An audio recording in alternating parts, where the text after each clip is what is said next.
next two meetings. I'm good. Okay. It's all good. Hi, good, how are you? Good. Good to see you too. Don't text me, please. I know, no cane, no walker. Feeling better? Yes, much. Oh my goodness. Good.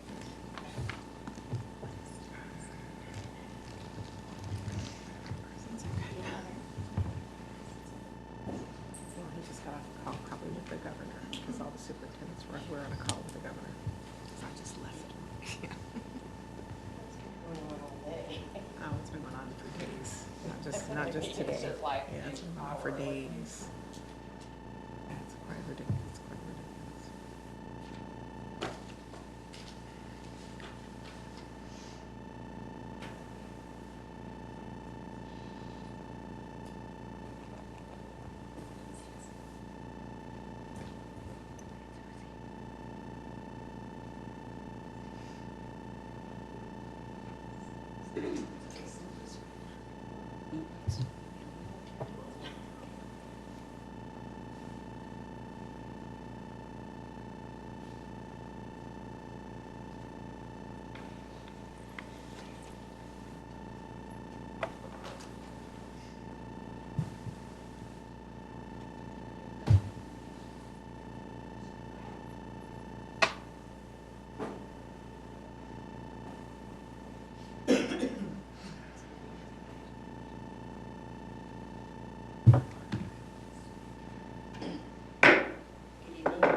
To give information and share updates regarding our Kent School District Highly Capable Program, and I will ask Mel West to present and introduce our leaders. Thank you. West. Good evening, President Hamada, Directors Dr. Watts, Ms. Cowley.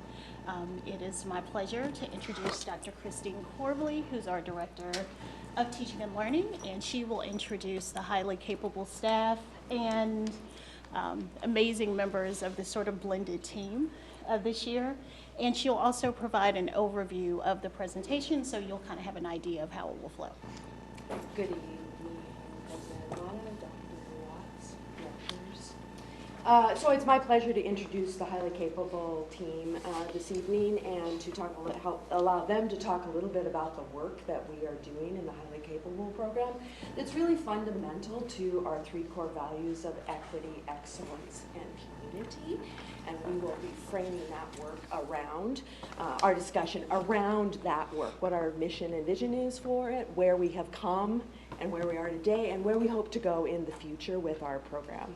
So if you look, whichever way you're looking, at our sort of our organizational chart, our chief is Danelle West, and then we have we have two coordinators. One's a consulting coordinator that has been the highly capable, and that's Karen Stevens, and she'll be participating in the presentation.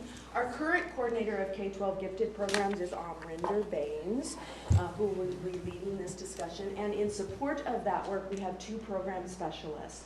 We have Colleen Oliver, who is our elementary program specialist, who supports our elementary high-cap program, and Rebby Parsley, who supports our secondary program and is providing a significant support to our humanities blocks and humanities teachers. So I'm going to let them take the lead in this conversation tonight with you. Thank you. Before we start our presentation, I would like to bring to the forefront our mission and vision for the Highly Capable Program. The Kent School District's Highly Capable Program's mission is to provide an equitable and quality education and support the academic and social strengths and needs of our highly capable learners. We believe that our highly capable students require differentiated instruction that is modified and that comes from trained teachers. And we also believe and recognize that our highly capable learners come from all ethnic, cultural, and socioeconomic backgrounds.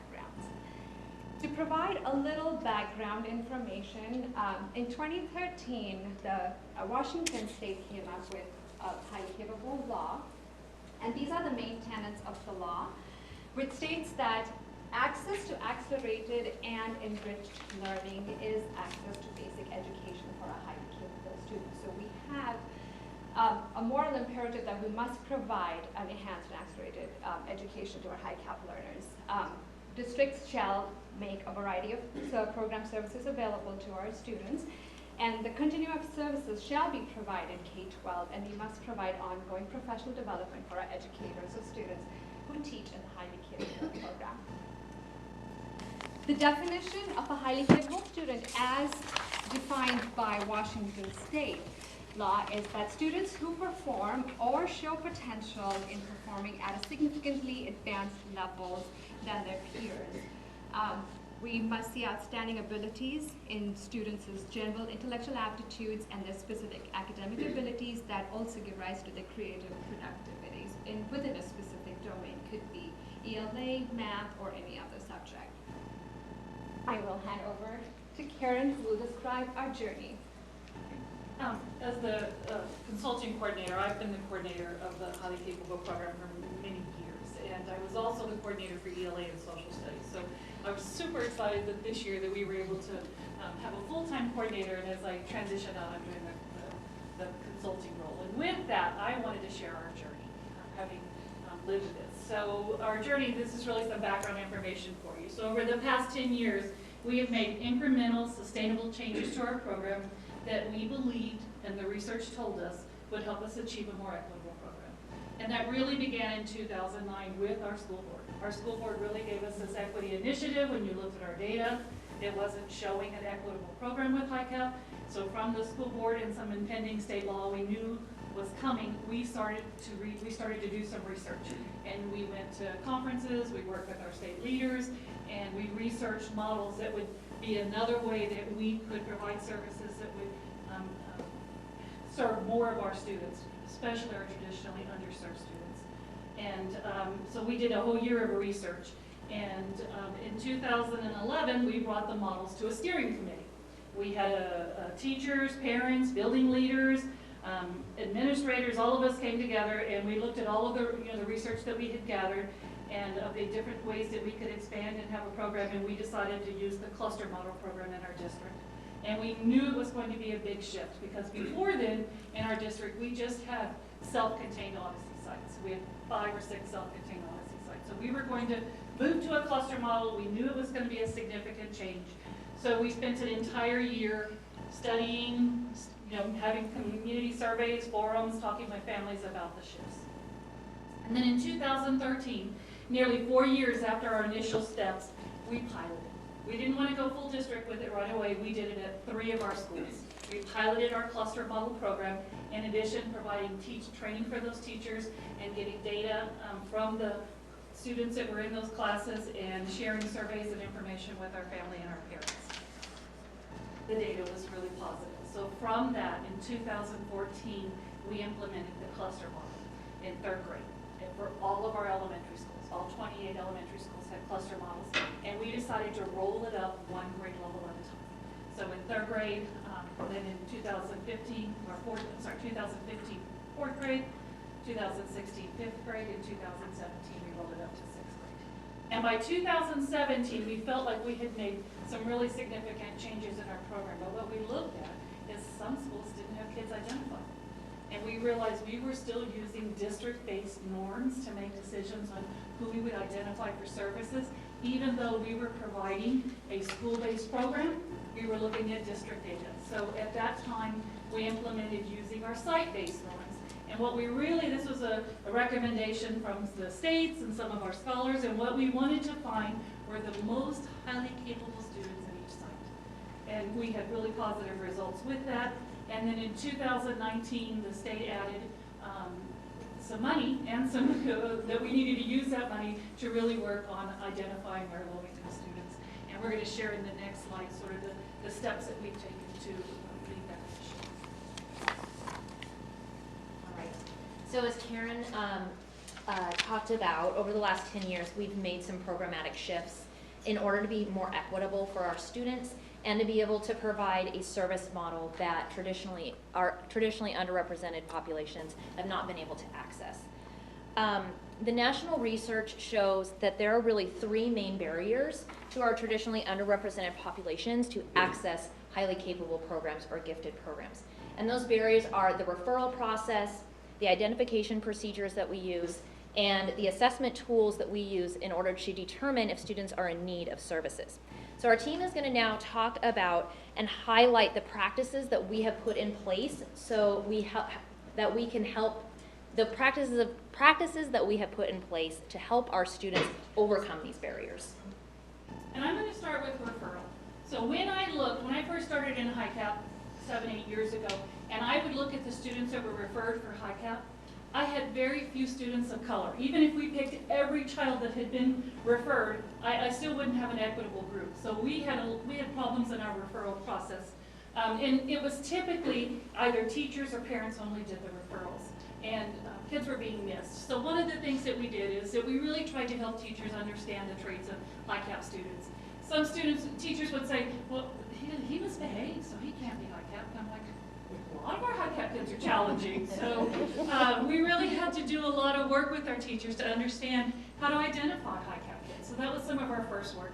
And then we expanded our referral opportunities. So not only can a parent and a teacher refer, a school member, a principal, a district office person, community members, all of us can refer. In fact, even a child can refer themselves for HiCap services.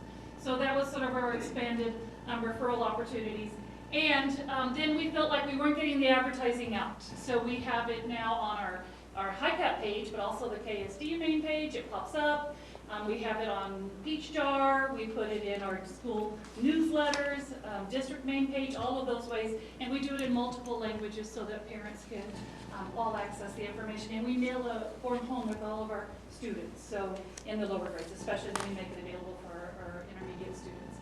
In addition to that, we started calling parents. So if you haven't seen it anywhere else, before the referrals were due, we called and we used Skyward and we called in their native languages so parents would know that the service, that we were in the midst of a referral process so they would be aware of it.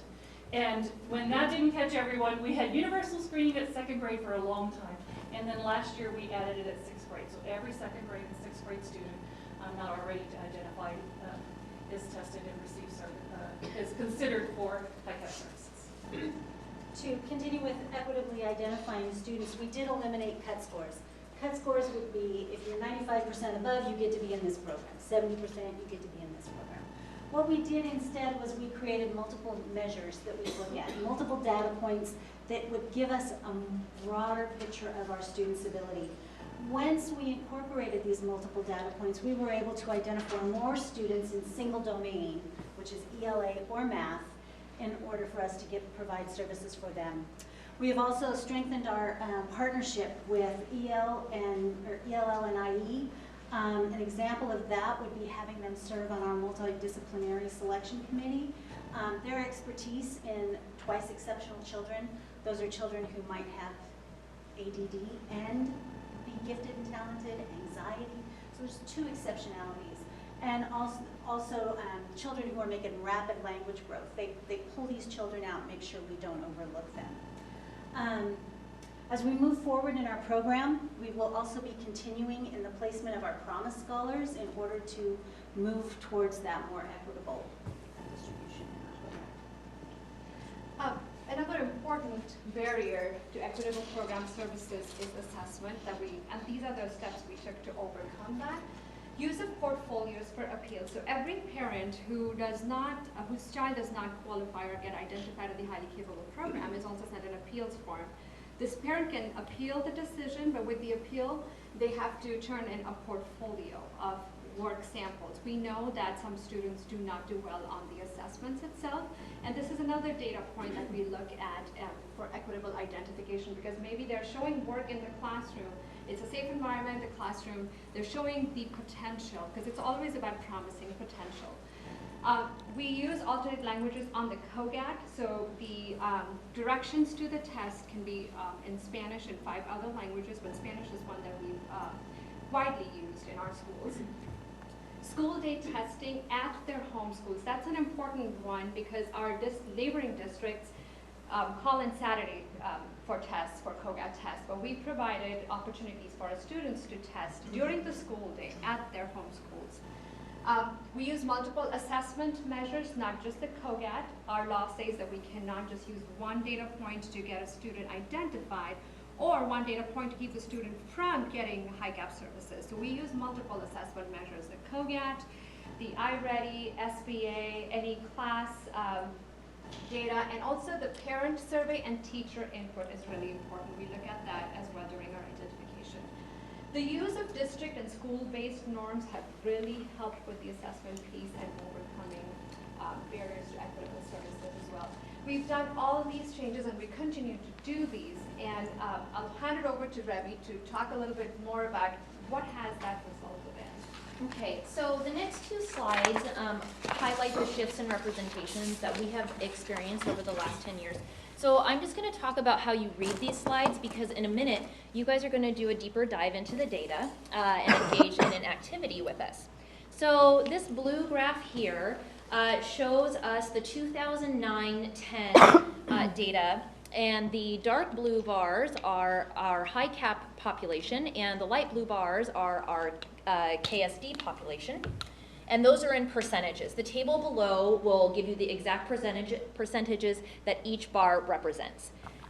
And this blue data is actually really important because, as Karen mentioned, back in 2009, we did a data evaluation, and this is the data that we used and saw our program disproportionate representations within our program.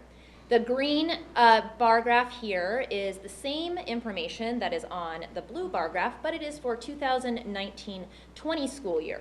You're also going to notice that there are 5 categories of federal race reporting categories on there. Multiracial is not listed on the 2009 bar graphs because in 2009 multiracial was not a federal race reporting category. So on the next slide, and like I said, you're going to, and then these also tell us the total KSD population and the total HiCap population in raw numbers that we served each of those years. And then on the next slide, this takes data from the previous slide, and so you can see the comparison of the percentages of students that we are serving in our HiCap population in 2009 versus 2019. Okay? So now, what you're going to do is we are going to dive into these 2 data slides, and you're going to see there are 3 sets of posters around the room, and we're going to ask everybody to get involved. So, and what you're going to do is you're going to go to the posters and you're going to dive into this data like a data specialist. We're going to try to get 3 to 4 people at each of the posters, and if we could have not all of the board members at the exact same poster. So we're going to split the board members up. But this is an activity that is representative of something that our HiCap students would experience through their program services. So when you get to the posters, you're going to spend 10 minutes. There's going to be a HiCap team member at each of the posters to facilitate this activity. And then after 10 minutes, we're going to come back and reconvene. So go ahead and find a poster.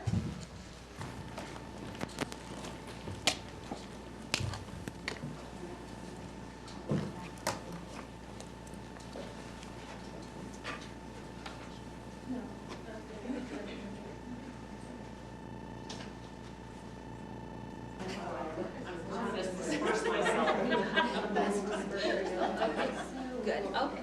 So here's the data that we have for on those 2 slides. And then here are the questions that we want to consider.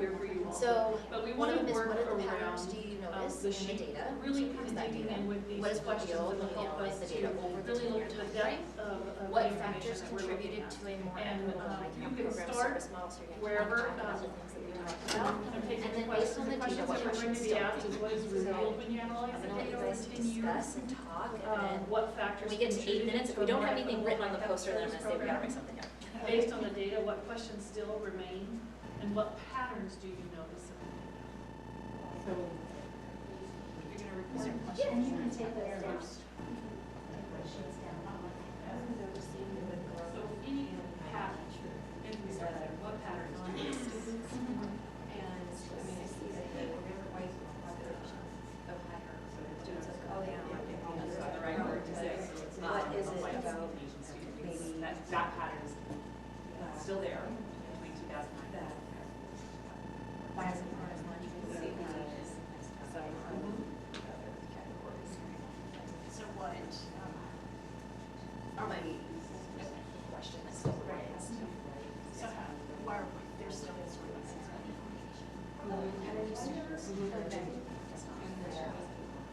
you go.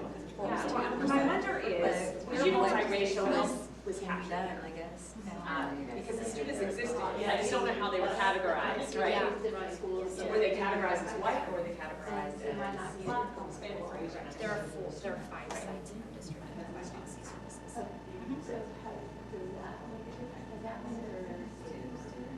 So if we make it for transportation, and, like the applications, it might be that you decided to get from school, potentially to go to applications, that could be something for you. I know, because like for my daughters too, and she's a graduate student, that was one of my things. So you can like, At a certain grade level, she would have something that was in her school, and then she didn't want to go somewhere. Yes, so that would be factors. Do you want me to short? Sure. Okay. We shifted to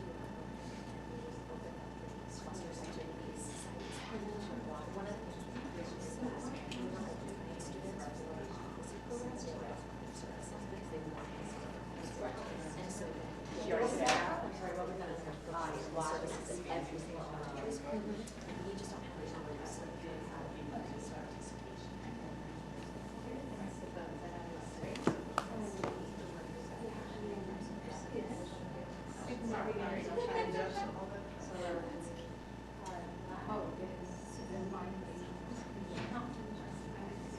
is it like the KSD population below or something? So that, it kind of skews the data a bit because it's. Pretty much stayed the same, 12% now. Yeah, because our multiracial back in 2009 was like mixed into that. Yeah. So it was mixed in that data point, but yeah. It's still about, it's unfortunate, and it's a very frustrating thing, because I was such a high school program here, and they stopped processing. Based on what you say, You know, it's smart. Sometimes it's whatever they say. So is that thing? So changing my perception. Yeah. That would be accelerated. Yeah.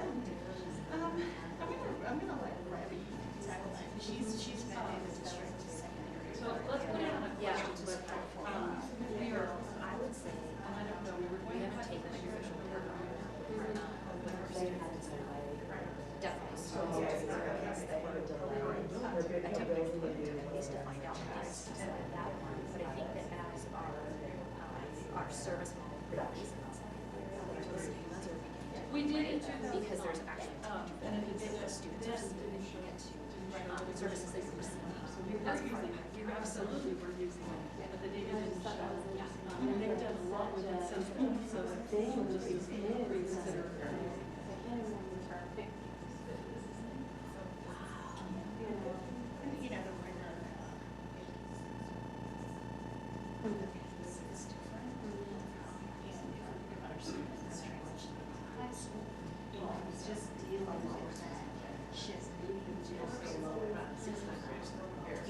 All the other social things. Or really, it's just a choice Yes. to have a smoother year and not necessarily take a strong. But I think that Back that's in real time period, now, we only provided. like student That's all the things that.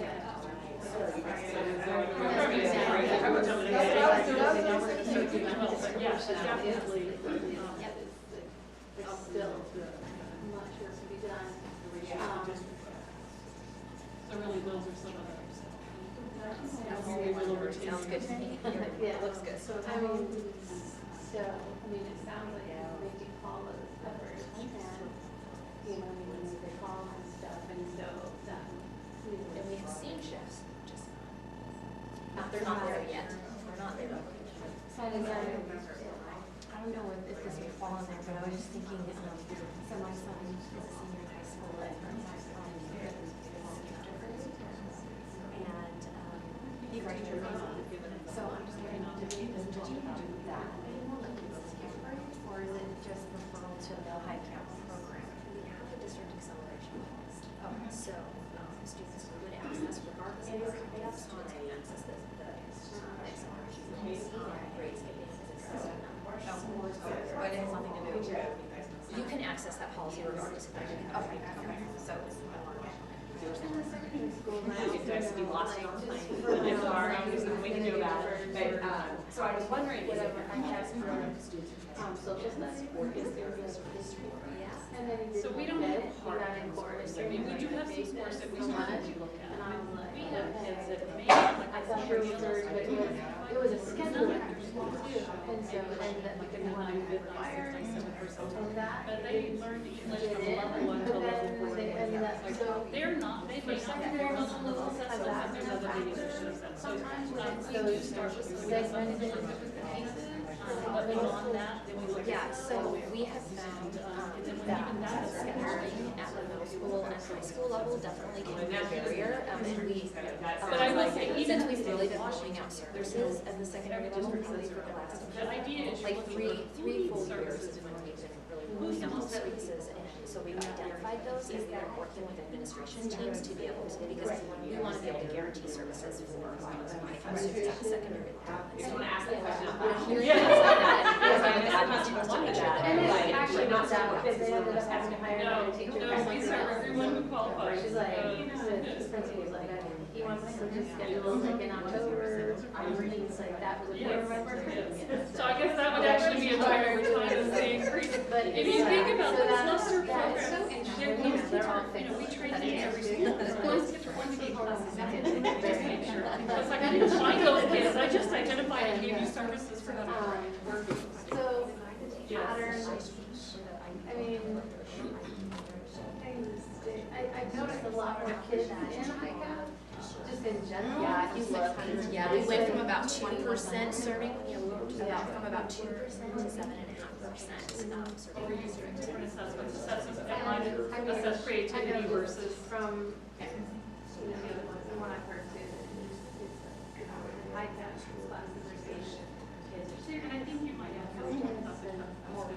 More work on. Yes, yeah, so it's like those, it's like that balance. Our shift.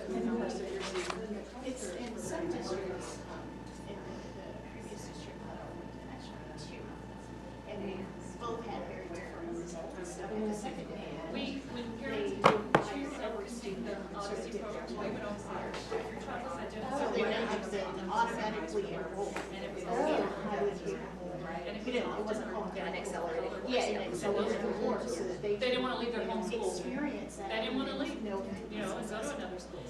So they weren't being served. So then how can district implement their home school? Really, really well. The other district, they weren't ready. And do you, are all our elementary schools, do they all have?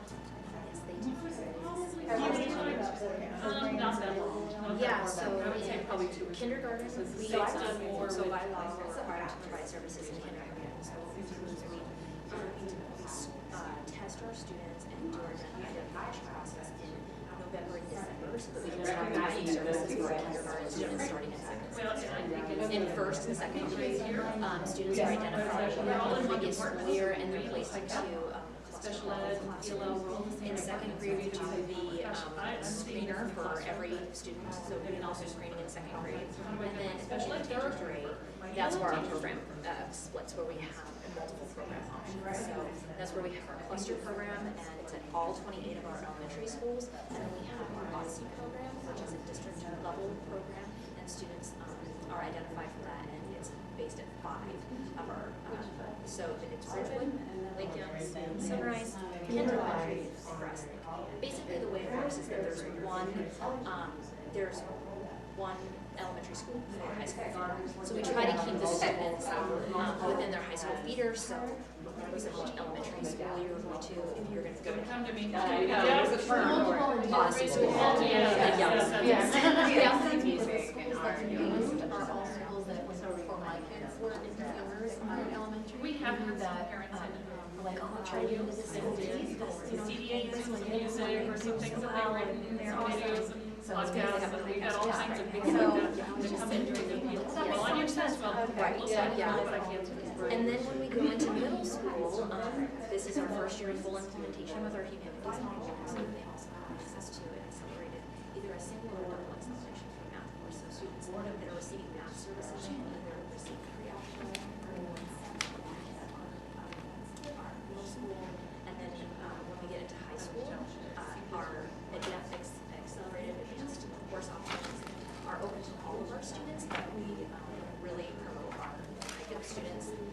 to be able to access those, and we have really high content for our high def students in second grade.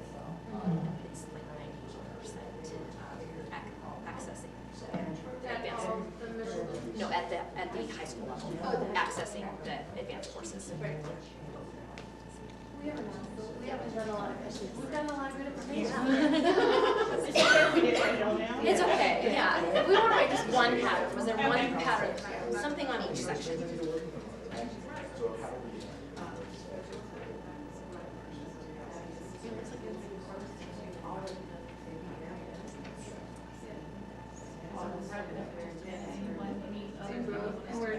That was the pattern.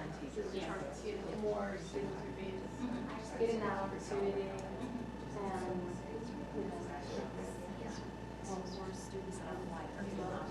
more students that are right. getting the opportunity. Yes, our Black and Hispanic students are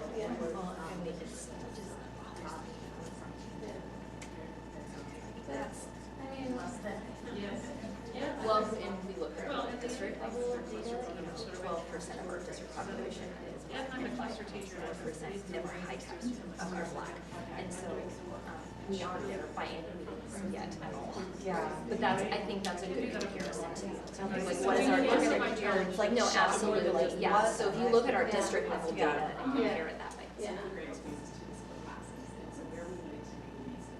I just also wonder about a factor in ensuring that families in each community that they fully understand the components of the program.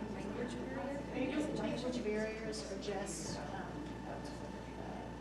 I don't know, what are you thinking differently about opportunities for families and more, Right. more visit the schools? Or even having more than a walk. Kids, even having kids that. So we would love for our group to go and look at their, more I don't know. Yeah, this one we do. Yes, I know.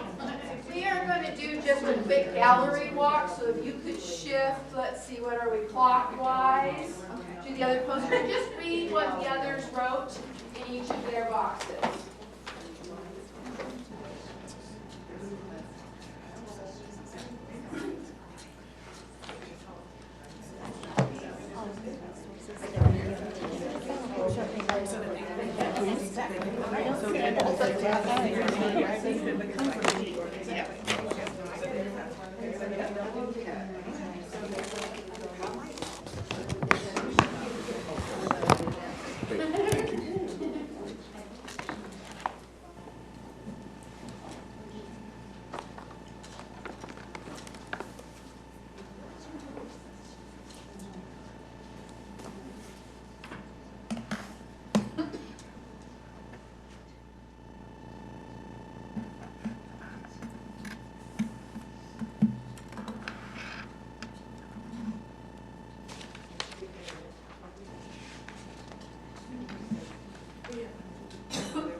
Yeah, we did.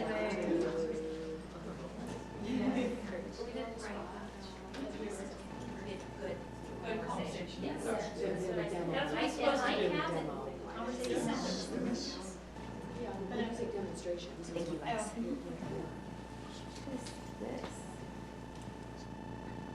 I don't know what that is. No, I'm gonna do that. We'll find out, I think, in a second. I don't know. Oh, that's the, oh, sorry, those are the materials that teachers get to kind of support instructions. If you want to look at that. Okay. Go in there. Go in there. Colleague.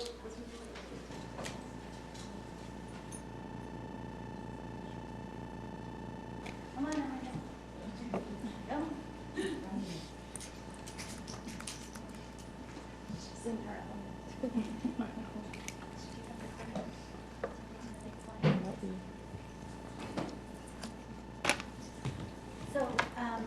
slide is about depth and complexity, and on your table is some packets of depth and complexity materials that we've purchased for our teachers. Depth and complexity is a thinking strategy that was developed by Dr. Sandra Kaplan out of the University of Southern California. Through years of research, she found the best way to get children to think more deeply and in more complexity was by having them think as an expert would think, or a certain discipline. So just like the activity you were asked before you left to think like data specialists, so that you had to put on that thinking cap in order to analyze this data, we asked children to think like archaeologists, geologists, mathematicians, authors, and it focuses their attention to get down and be more intentional on their thinking and talking and their communication. As educators, we frame, just like you worked on here, this is a frame of questions around a topic. You looked at questions in relation to the data in our HiCap program. We asked children to look at data or problems or projects, and then they too look at the questions around the data. Today, we focused our questions on details, patterns, unanswered questions, and how things change over time. So we pointedly created the questions to drive deeper thinking. We have offered professional development to all of our K-12 HiCap teachers in the use of depth and complexity thinking strategies. We have also provided every teacher one of these packets and lots of training. I'm doing this one too, I am. So professional development has always been a part of our, and I'm leading right into that. We provide school training after school. We provide it during release time, and we've also done some virtual training. We began introducing teachers to the cluster model, what it might look like, sound like, how do we provide these enrichment opportunities to students. The cluster model is where we have a few children in a classroom who have been identified in ELA or math or both that don't necessarily need acceleration, they need enrichment. My song and dance is, please don't have a child sitting there doing what they already know. Instead of that, have them do something else. HiCap children should not be given a packet when they're done with their regular work, because that is just making them a little angry because they have to do more work. So we really try to encourage enrichment and replacement. And in order to do that, we've developed lots of materials for our teachers. We have menus of activities teachers can use to have children work. We've compacted curriculum so that they can move through it at a faster pace. We have provided social emotional training for our teachers. We have provided differentiation in process, product, and content. We have also had labs where we give half-day release, and I went into schools and met with every 3rd through 6th grade teacher modeling mathematics so that they could see just what their kids could do. And we continue to add to a bank of their resources all the time. So over the last 3 years in our secondary program, we have really focused on providing professional development opportunities for all of our secondary educators, our counselors, and our administration teams. The philosophy behind that is that we know that in secondary school that all of our educators come in contact with our highly capable students, and so we're really purposeful about that. We focused specifically with our administration teams and our counselors about the Washington State law shifts and how they are actually going to see that out and operationalize that within their buildings.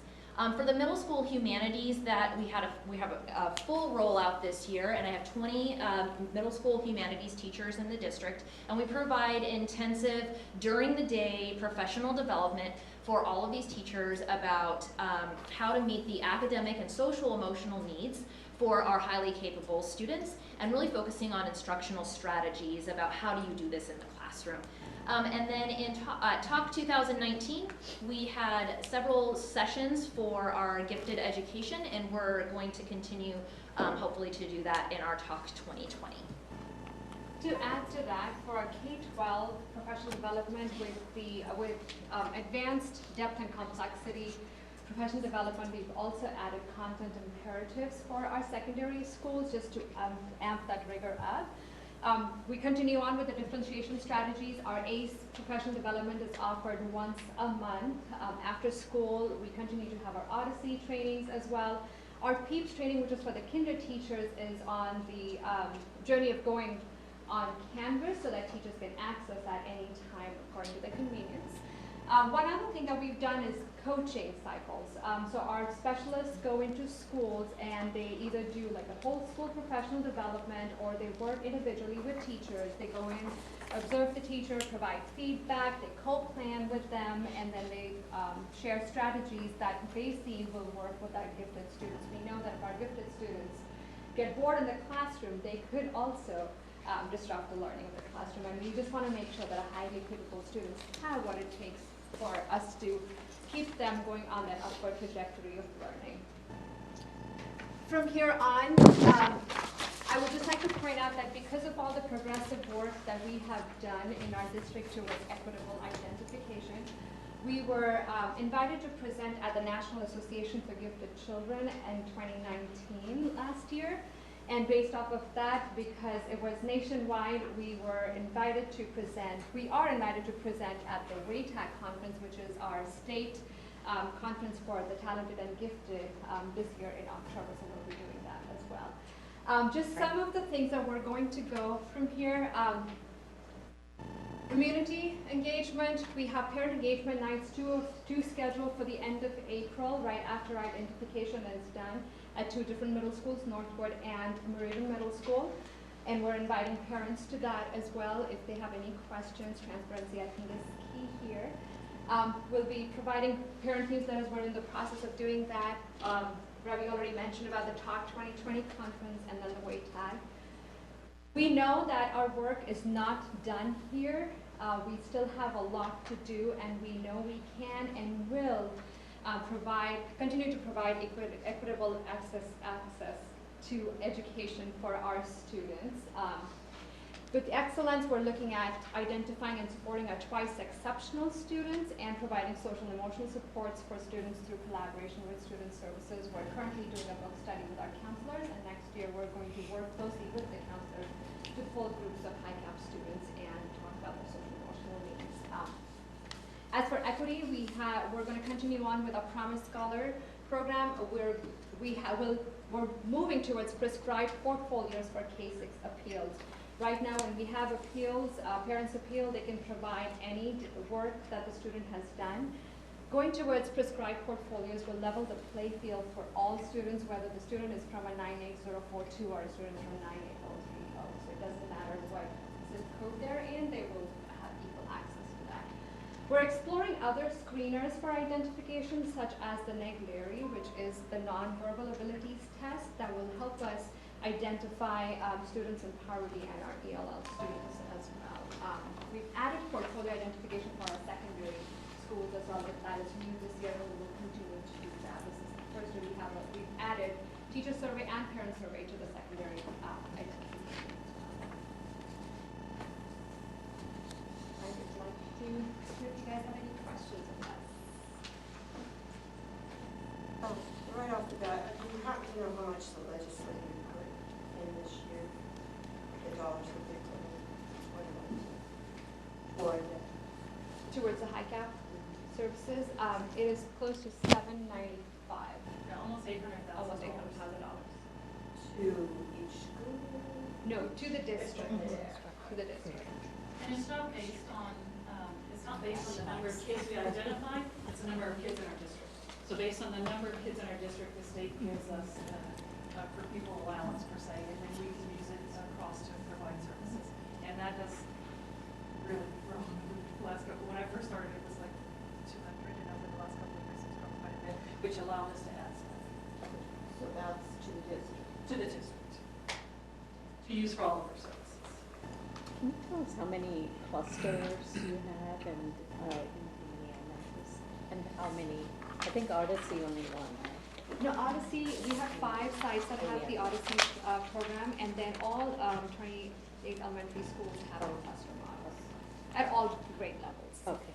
And this is the first year we've rolled it out into middle school humanities. And if the school does not have enough students to run an entire class of highly capable students, they can add in students who have a promising potential into that classes as well. So then they can run as a cluster model.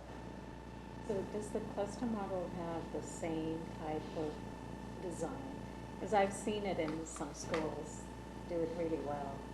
I'm just wondering how effective it is across our district. So we provide, Colleen provides all the menus, learning menus for our high-cap students, and teachers are provided training once a month after school that they're asked to come to. Of course, we can't require them because of other issues, but we offer them, and everything that she offers after the class also goes on the OneNote that teachers can access if they did not make it to the training. And off and on, we go into the classrooms and go observe, and if we can coach them if we don't see something happen.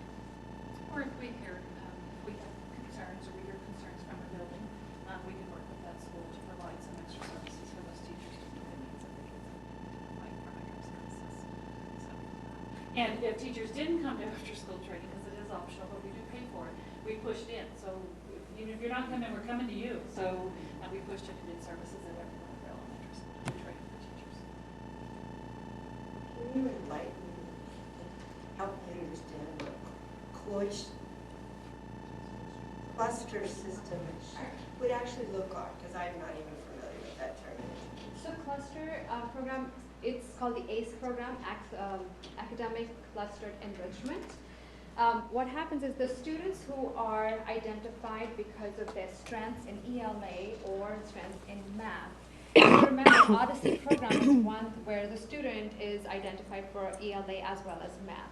Now, moving towards school-based norms and moving towards for equitable identification, we also went added that if a student has an ELA strength, we will still consider them as a highly capable student and receive high-cap services.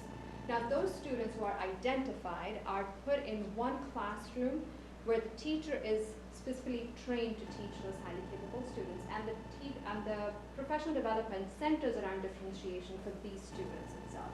That if they are done with, not just they are done, if they already know what the teacher is teaching them, then they should be provided with the other learning menus. And that is a cluster model where the teacher teaches core students as well as the highly capable students in the same classroom. And we try to put 3 to 8 students into a classroom so that you have a cluster of other highly capable students that need highly capable services in the same room together. In a few instances, we have identified more than, say, 8. We might divide it into 2 classrooms. But really, it's about providing the teacher the services, making them aware of the students and the students' needs, and then providing them the resources. So if I'm teaching a lesson, I have things that I can do to check to see where you've already mastered pieces of it. I can give them other enhanced curriculum and things that they can do during that time instead. Do you have any statistics on kids that have entered this program that, say, had behavioral issues and how they've improved by being challenged in their learning or giving? I do not have that data readily available at this time, but I'm happy to provide that to Dr. Watts for your reference. I mean, I'm kind of curious to see, yeah. When they're challenged. Yeah, if that really improves the behavioral part of it too. We do a program evaluation every year as part of the grant, so we do look at how the kids are performing across the board. But we could And one other thing that you're probably not tracking is that I mentioned, it'd be interesting to see how from high school, their college or their beyond high school, if there's a percentage that find more success. That are high-cap students? Yeah, if they complete, or drop out, if they complete, if they go on to get more advanced degrees, masters, beyond. That'd be kind of interesting, because our goal is from cradle to way beyond college, I think, We could definitely work with the high schools in getting that data as well. I know high schools were doing some work with how many students continue on into doing masters and things like that. So I'll be happy to partner with our other departments. That's a real song, actually, market. Absolutely. Yet we know that at this point in high schools, 95% of our highly capable students are accessing an AP or an IB class on average, which is great, and we definitely want them to continue on that. So if a student is in this program in elementary school, and now that you've got it in middle school and in high school, do they have to test every time that they go up from secondary to high school, or are they in it just for the whole entire They're time? just in it for the whole time. We do have an exit process though, so the idea is that we're trying to meet students' needs. So if a child no longer shows a need for services, that we do have an exit process that we send home with every identified child. We don't exit very few children, but a parent, we've had parents who've said, I want to pull my child out of the program, or we've had a few teachers, and we always pull a committee together, parents, staff, our staff, and we follow the exit policy as the state requires. But kids don't have to reapply to stay. Okay, thank you. So thinking about the amount of students that have access, are you tracking the success of those students? Or are you tracking the students that actually complete the class with a C or better, or whatever that looks like? Are you doing that tracking to see, students who are successfully completing the classes versus the students who have access? We haven't tracked that yet, but this year, I mean, the data dive I did this at the beginning of the school year was how many kids accessed it, and towards the end we'll match that, how many kids were successful or even tested in AP and IB classes. We do track though, both in the cluster and in the self-contained programs. We look at their SVA scores, and are we seeing a difference, or are kind of kids making growth, where are they scoring? So as part of our program evaluation each year, we do track that. I do have that data that I'll ask to provide. Yeah, I think about, because Leslie made a comment earlier, which is very true. Parents sometimes opt their kids out because of the challenge of the courses, and I don't know how well we support students. I know it's a process for all districts, right? Supporting these kids who, it's one thing to give 95% kids access, but it's another to make sure that they're supported through the process, because all of those students might not have the same skills to be successful in those classes. So how are we making sure that we're supporting them as they have access, in particular when we're moving to a 24 credit system where they can't afford to fail a class or to get a bad grade in a class. So I'm wondering what that support looks like as we move forward with this. I have a crazy thing, one grandmother, but the last one is just so special that she's in some type of highly capable program in Olympia, okay? And she's in first grade now. But she got in trouble because she was telling everybody she was a privileged learner. I'm wondering if the kids are identifying. She learned real quick that we weren't going to say we were wonderful because we were in a better program, but because they got that in check. But I'm just curious, do the kids know this, and are they kind of like walking around like I have arrived, or is that just little Frankie's and that big head? Can I speak to that for a minute? Yes. I'll tell you, one of the things we really tried to do is change the way we say things. So we don't say, it's not a highly capable student, it's not a special education student, it's a student receiving highly capable services. So when you think about it that way, all the kids in the room have different needs, and these are the needs of those students. So we do work with our students as they're identified. We meet with them. Rebby, do you want to talk at all about that in terms of some of the Odyssey? When Rebby used to be one of our Odyssey teachers, about working with the kids to understand their strengths and how to address that. Yeah, I think also some of the language shift that we've in the district, we used to say that we were nominating students for high cap. We refer students. We used to select students for placement, and we are now identifying students for services. And so I think the language shift just around those few pieces is one way that we're making that culture shift.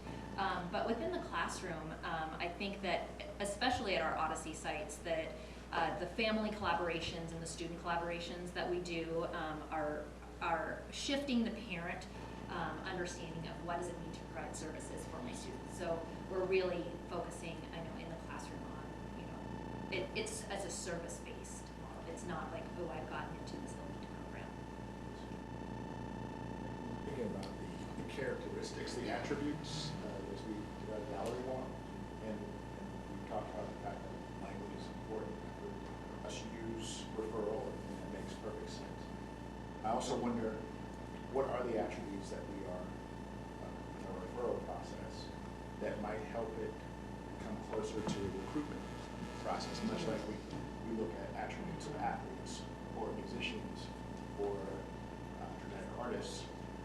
What are those attributes that we would recruit or say, you know what, if you ever thought about you seem like an ideal candidate for this? So this year, when we sent the secondary referral forms to our schools, we included a list that was generated by the NAGC that talks about academic, social strengths, and we provided that list to the counselors and with the referral packet. And said, if you see any of these attributes in your students, please make sure you refer the student for receiving highly capable services. And I will say, I observed Colleen was doing a lesson in one of our, third grade math class, and she was doing a really advanced lesson. And there were several students identified for high cap, but she did the lesson with the whole class. And from the discussion that she was, the lesson that she was providing, you could see, my gosh, did you see what the answers that the student gave? So you could, it was kind of like that kind of a talent development where they might not have stood out to the teacher when we did the instruction and they could actually hear and see what the kids were saying with a different lens. I think that helped to, now you've got to identify, you've got to refer to this kid. Just based on what I saw in your room, this would be a great referral. Whereas people can already. And part of the work that we're doing with our humanities teachers, especially at the middle school, because not only do they have their humanities class, but they most likely have 4 other core classes that they're teaching. We've really been working with them about the characteristics of our highly capable students and then going into their core classes and referring students and having that teacher referral of students that are in their core classes that they feel like that access to that highly capable program services or the humanities courses would be beneficial for them. And helping them understand not all the traits are real positive traits. Right. Like there are some traits, there's some challenges, and helping them to understand that. So being identified as needing these services, there may be some challenges that we need to serve also, and that's some of the work we've done with our counselors and our social emotional work, because it shows in different ways.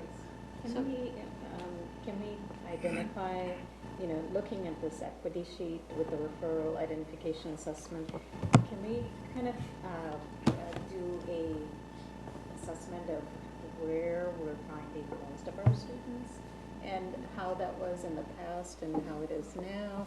Because you mentioned Naglieri hasn't been as successful as we used to use it, but at the same time we didn't have a lot of diversity or equity. And they've done a lot to change it. And I noticed on one of the charts it was like asking about why is our white population decreased in when you looked at 2009, there was an over-reliance on the COGAT. When you look at the COGAT as an assessment, there's a ton of bias and there's research around it. And if that was the only measure we were using at the time, and you had to have a 98 cut score, you were in or out, we were identifying more students that way. And I think as we look at more equitable measures, it's going to make a change. But I think absolutely looking at which of those, and I think it's a combination. If I don't have enough students referred of color, our ELL students, then we're gonna, how do we go find those students before we move to the selection process? But even just looking at these buckets seems Right. But even when you change a language on a test, are you changing, there's also different things that needed to be changed, not just translating it. It needs to be changed, different things, because different students have different lenses they look through and different life experiences, and some things don't translate in another language or culture. So is that being addressed as well? It is.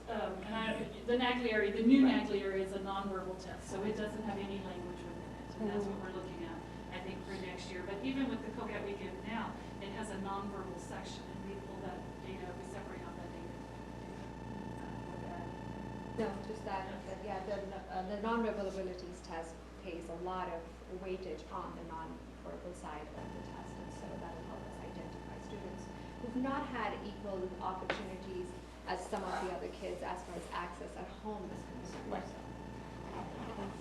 I don't mean to cut you off, but we're pretty close to 6:30, and I just want to thank all of you for all the great work you're doing in the presentation, and how much the board as a whole and our community as a whole appreciate everything you do every day, especially with all the challenges you have going on in our area today. Our common goal, you know, so thank you very much for coming. Thank you so Thank much you. for giving us Yeah. the opportunity. It's 6:29 and we're recessed to an executive session.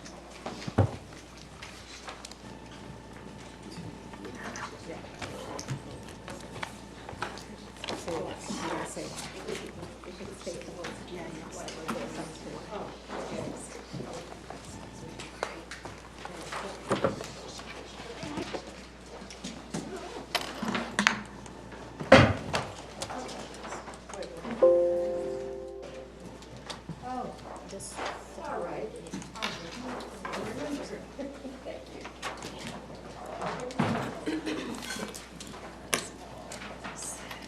I'm sorry, you had caused you stress at the beginning. Hold on, is it this one, Sam? Yeah. Someone could email me this so I can upload it.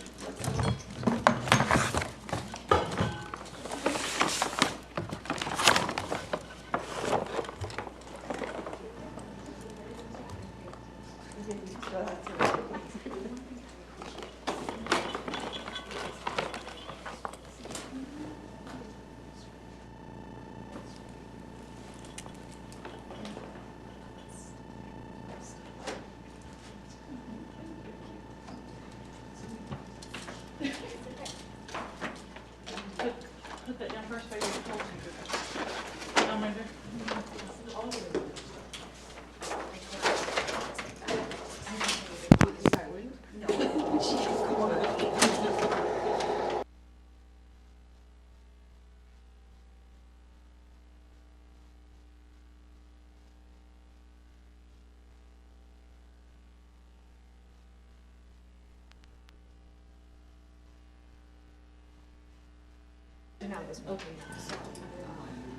I'll go back and write it down. We do. You know, my guess would be we have the high school.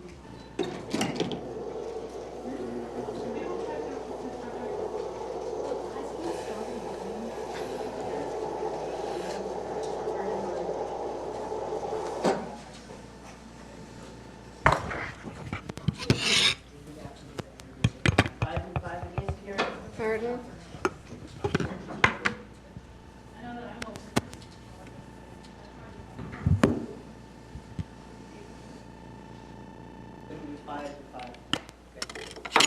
Whatever you want to do, that's fine.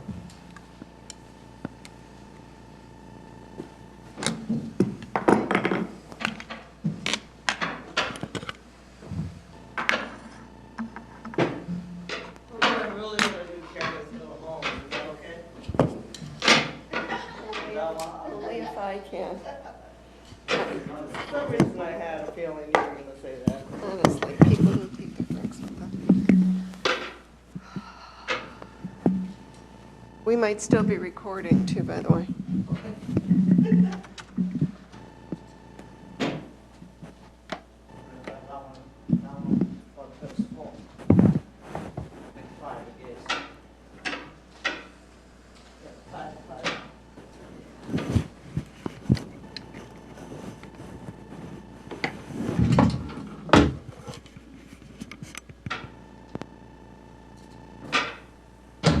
Take all these waters down, Karen?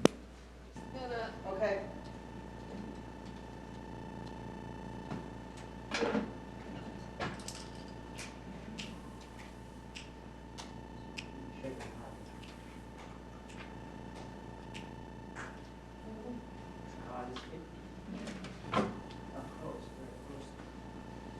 Okay, water.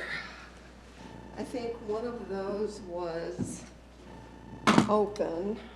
These two are not open, it doesn't look like. That one is, this one is.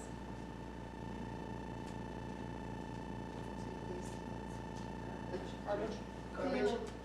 Yeah. Water plants. Yeah, all the water plants are there. Should here with it. You never know.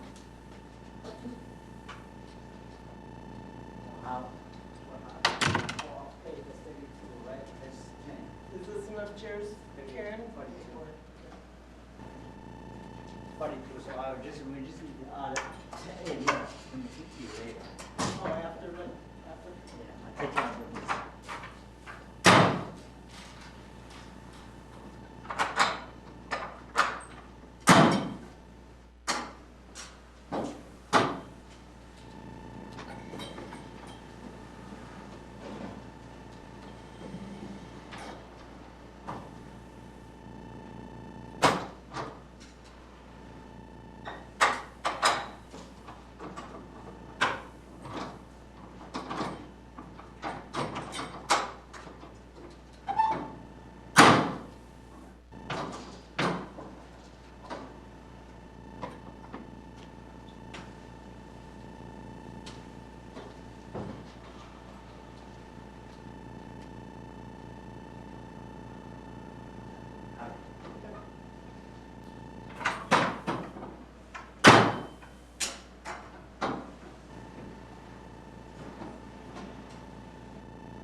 Hi, how are you? Good, we're just here for the meeting. Okay.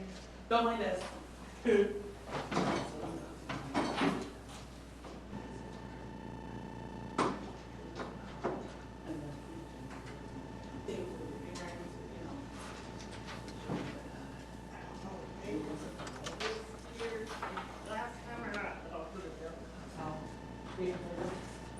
Yeah, we always want.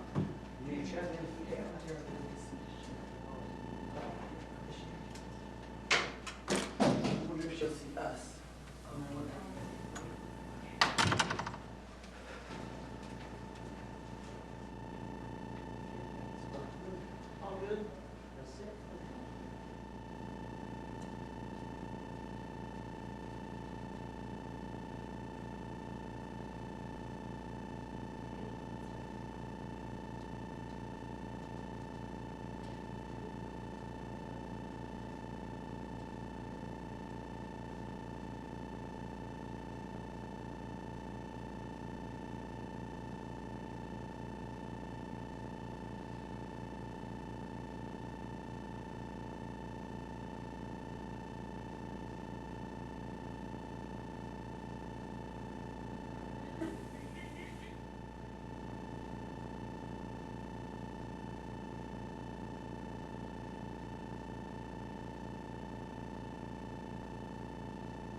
Hey, how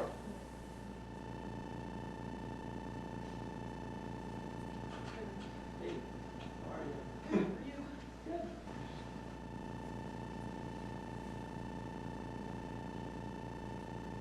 How are you? Monroe just announced 6 weeks of closures. Wow. April 24th. Fell off my chair. Where's that at? Monroe School District. It's like northeast. Yeah, northeast, up by Woodville. Yeah. Are you accepting our proclamation? I really hope I don't. There's usually never I anybody really here. hope I don't have to talk. She brought me We along usually for don't moral feel support. love, so Well, my nobody's choir ever was here. supposed to sing tonight. Yeah. But because it was, we decided. One year, Jacqueline Henley and I, she was in workout gear. I think I was in shorts. Oh my gosh. And we just happened to, nobody.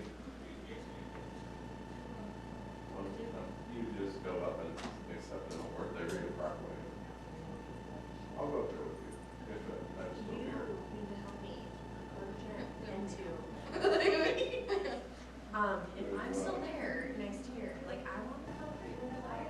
I mean, but who knows, you know, it's Well, not up to, it's not up to HR to put all these on. Talk louder.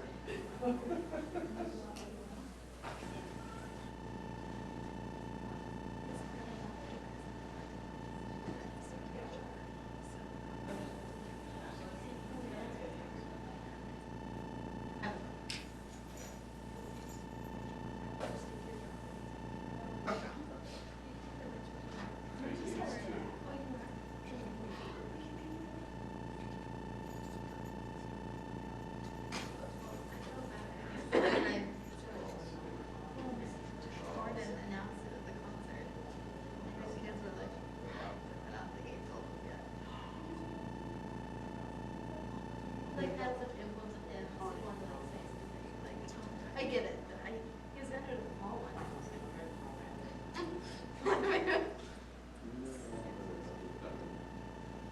I don't know if he's told me that yet, so, they know that? Yeah, I know. All the kids on stage. I know, yeah. He was like, are you serious? Ready for your 5 minutes, okay? I really hope not. And you'll get your Like, picture I was taken. like, The board Yeah, members they're are on the website. really? The Ooh. paper. I dressed Post up. office with little numbers underneath it. I don't even know. Have your own internet, you know. Oh, yeah, that's the real, that's the one. I might get a picture. All my kids are singing up Country Road, the new song on TikTok, they all. Old Town Road is See how good you are both of them. Country Road, old, yeah. So how are the saxophones? All my kids want to play saxophone. Poor Kelly, nobody told Like, her. they all want to play saxophone. God's instrument. Like, I know. Trumpet, saxophone, and one percussionist. So I really appreciate it. Yes.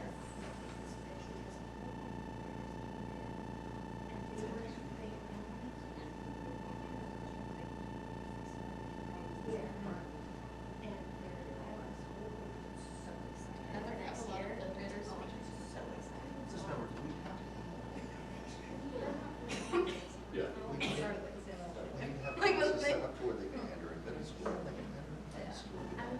It's a younger thing, their whole musical career in fourth grade. And we need to have thousands of classes that they can still get involved with music. Well, interesting. And that's the We'll goal. keep our 6 feet of separation. This kind of feels like that. Is it just sort of like continue to do it? I know what I said here. I guess that's it. So my musical career. I am too. Hopefully we're early. Yeah, that's Well, I hope we don't have to do much. And with the, Yeah. We just think they already understand it. I think so, since I got input on this. When I was on my way in. Right. one year we started off Our studying. teacher friend in Monroe, they just announced 6 weeks of He's so. blockade, just to report. Yeah, they'll be just good. So I think everything. I see all the instruments. I told I would be surprised if we Yeah, don't. but I have Like, spouse. okay, let's do 2 weeks and see where we are. Spouse for all the answers. Get the most you can out of it, like, don't learn math in the class. And they know they're gonna be. A definite test. Yes.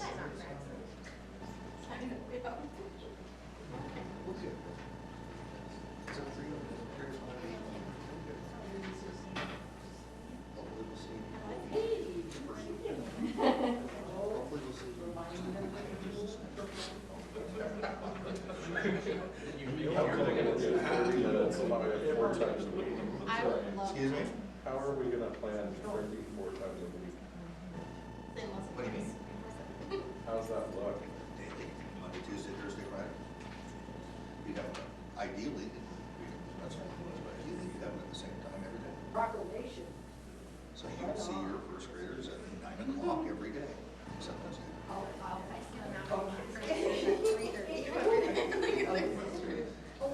So your PE, the PE teacher swap those two people. You can do your day that way. Would be fewer activities if you have more. Yes. But you can just so you'd be able to do 2 activities in a 30-day period rather than trying to plan 7 in 50-minute periods. The thing I wish, if I were king of the forest,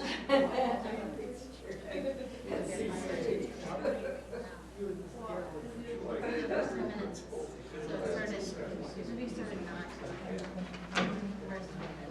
Mine, I see my first very last, so I can absolutely on.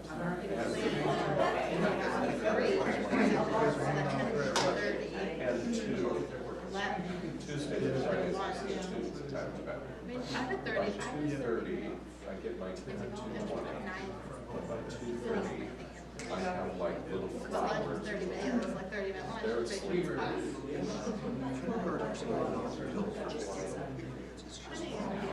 30 minutes keeps them rejuvenated. So we don't have those swaps. And you can do 3 things. Whatever.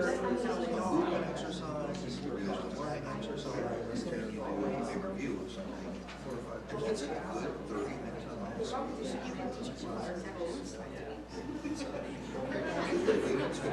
That's my problem. The job routines and rituals are established so that you in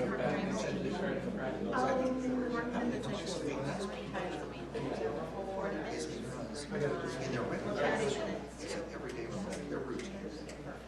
By the clock in, which kind of goes back. It's only 2 days a week.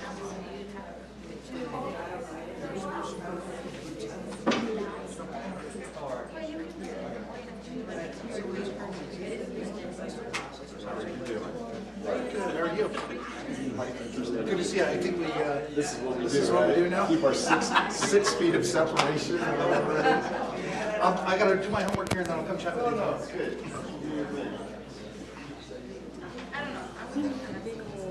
Hand sanitizer. There's 2 left. It's not mine. Have any.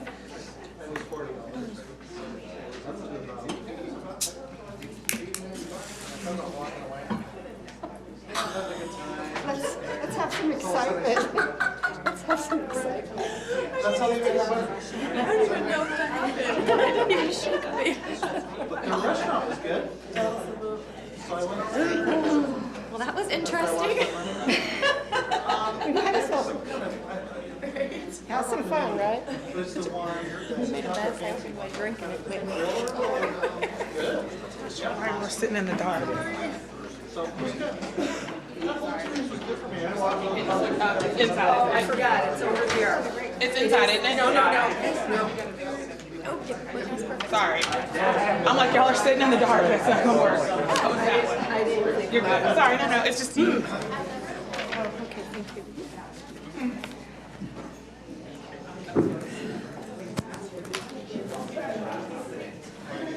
Much better. I thought a little better. No, it's not. It's a shorter road than it sounds like.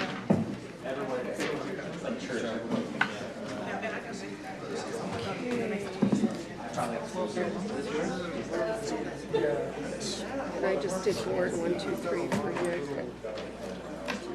They actually, they have the.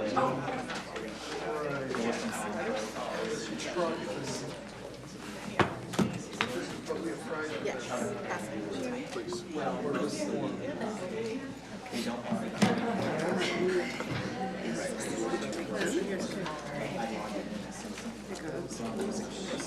Women's history and education. Is that in order of reading? Of how they are. Okay.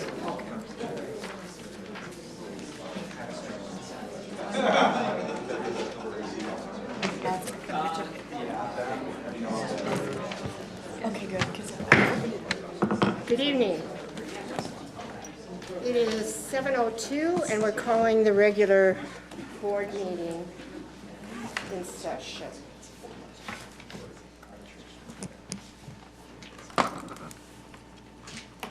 I would like to ask Michael Lewis, would you like to lead us in the Pledge of Allegiance, please?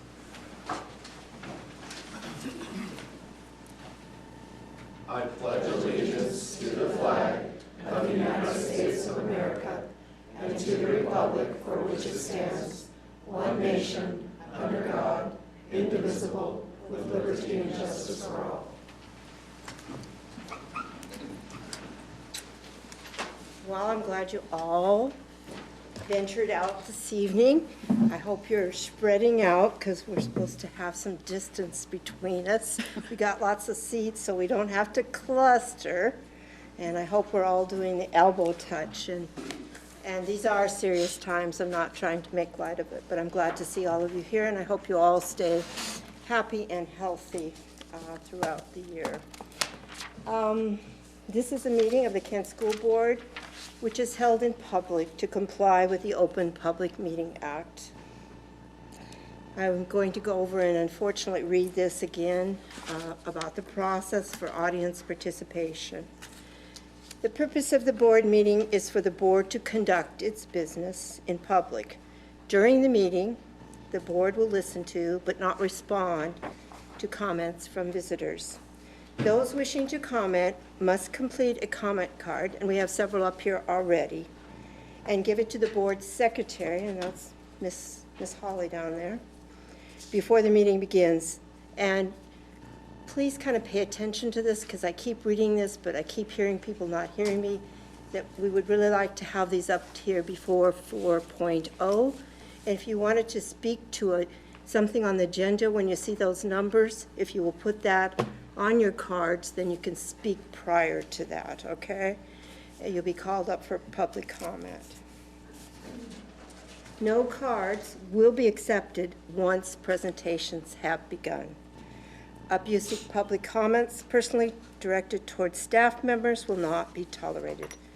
The president may interrupt or terminate an individual statement when it is too lengthy, obscene, or irrelevant. When it's your turn to address the board, please state your name at the start of your testimony. Please limit your remarks to 3 minutes, and the timer will go off indicating when that time is up. And hopefully you will conclude your statement at that point, because we want you to conclude in 3 minutes. Visitors who have completed a comment card indicating a desire to speak, like I just mentioned, and an agenda item will be called at the portion of that agenda. And I don't believe I have any up here that are speaking directly to an agenda, okay? Correct me if I'm wrong. Per board procedure, written material to provide board members with background information should be submitted to the superintendent's office at least once 1 week in advance of the meeting. I am going to turn to Dr. Watts. Is there any changes to the agenda? Well, thank you, President Amata. There have been no, my apologies. Thank you. Please know that previous agenda item 6.02, minutes of the March 9th, 2020 meeting was removed because the meeting with Clark Nuber needed to be rescheduled due to staff members' illness. And please also note that a supplemental personnel report has been added to the consent agenda. I'm turning toward the board. Does any member of the board have any changes to the agenda? I think we should have a general discussion about the COVID-19 and the response, since the board hasn't had a meeting yet about that. I think it's something crucial that's going on we should discuss. Somebody like to make a motion to put that on the agenda? I make a motion that we add the supplemental personnel report and the COVID-19 discussion to the agenda. I'll second.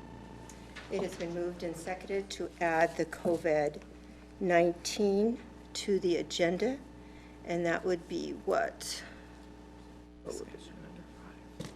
That would be under number 5, so that would be 5.05 if we decide to vote for it. All those in favor signify by raising your right hand. Aye. All those opposed signify by raising your right hand and saying nay. The motion carries. So COVID-19 discussion is added to the agenda at 5.0. There's a personnel report also. We need a motion to approve the agenda. I make a motion we approve the adding the supplemental personnel report. I second. Okay. All those in favor, or is there discussion? No discussion? Okay. Supplemental. Supplemental personnel report. All those in favor of adding that to the agenda signify by raising your right hand and saying aye. Aye. Aye. All those opposed signify by raising your right hand and saying nay. The motion carries. So supplemental personnel report, it's going to be under what? Would that be 5.06? It's already in there. Oh. It's on the consent. So then why did we add it? Just because the previous report, you're adding a new report to it. The agenda Okay. item says it's- Okay. Thank you. Thank you very much for clarification. Okay. So then, I need a motion to, no, wait a minute, no. Just moving on. We're moving on. Okay, all right. We're on to 2.01. Dr. Watts, and we'd like to hear from you tonight. Thank you, President Hamada, members of the board, Ms. Holly, community and friends. Yeah, okay. I'm sorry. Don't be sorry. It's fine. Tonight, I'd like to take a moment to express my thanks and appreciation for the entire staff. That's our building administrators, our teachers, our paraeducators, our central office staff, obviously our school board, for taking every moment to be reminded of why we are doing this work. We are doing this work to provide support and service to our students as well as the adults who are serving them, even in the midst of most challenging times. And one of our strategic goals is organizational effectiveness. That is a constant challenge and our North Star to make sure that teaching and learning can take place at high levels because our systems and structures are working and operating at higher levels each and every day. With that, I'd like to take a special moment to say thank you to our organizational effectiveness team led by Dr. Jewel Harmon and our community that supports our systems of technology, budget finance, and a myriad of other systems that you may not even know exist, and that's probably a good thing. That means they're working well if you don't necessarily know that they're around. Specifically, our DARTS team, data, accountability, research, technology, strategy. Most recently, 20 of our Kent School District employees attended the Northwest Council for Computer Education. There was a conference held in Seattle, March 4th through the 6th. Kent School District team included teachers, librarians, administrators, and technology staff, and that is a constant, continuous improvement opportunity for our employees to be better at their craft and to better support our students and our teachers. One area of that conference in particular addressed digital citizenship. And what is that?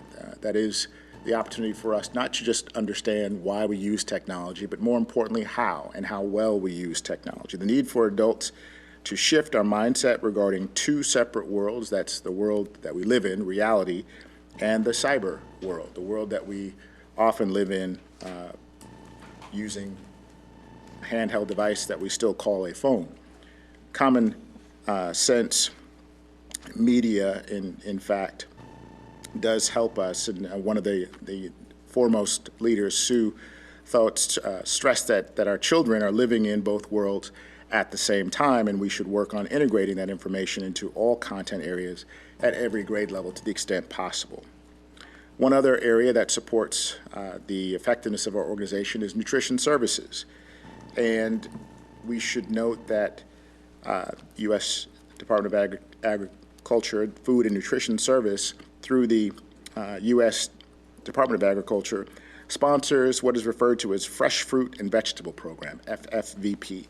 This program promotes fresh fruits and vegetables in high need, particularly for our elementary schools. This program is an important tool in the efforts to combat childhood obesity. The program also introduces elementary school children to a variety of fresh produce, and we often know that it's our youngest learners who may not like to eat the healthiest foods, but we are making sure that they have every opportunity and access that they otherwise might not have the opportunity to try. The produce is presented in a way that is easily identifiable, encouraging children to enjoy fruits and vegetables just as they are. These meals are served free of charge to the children during the school day.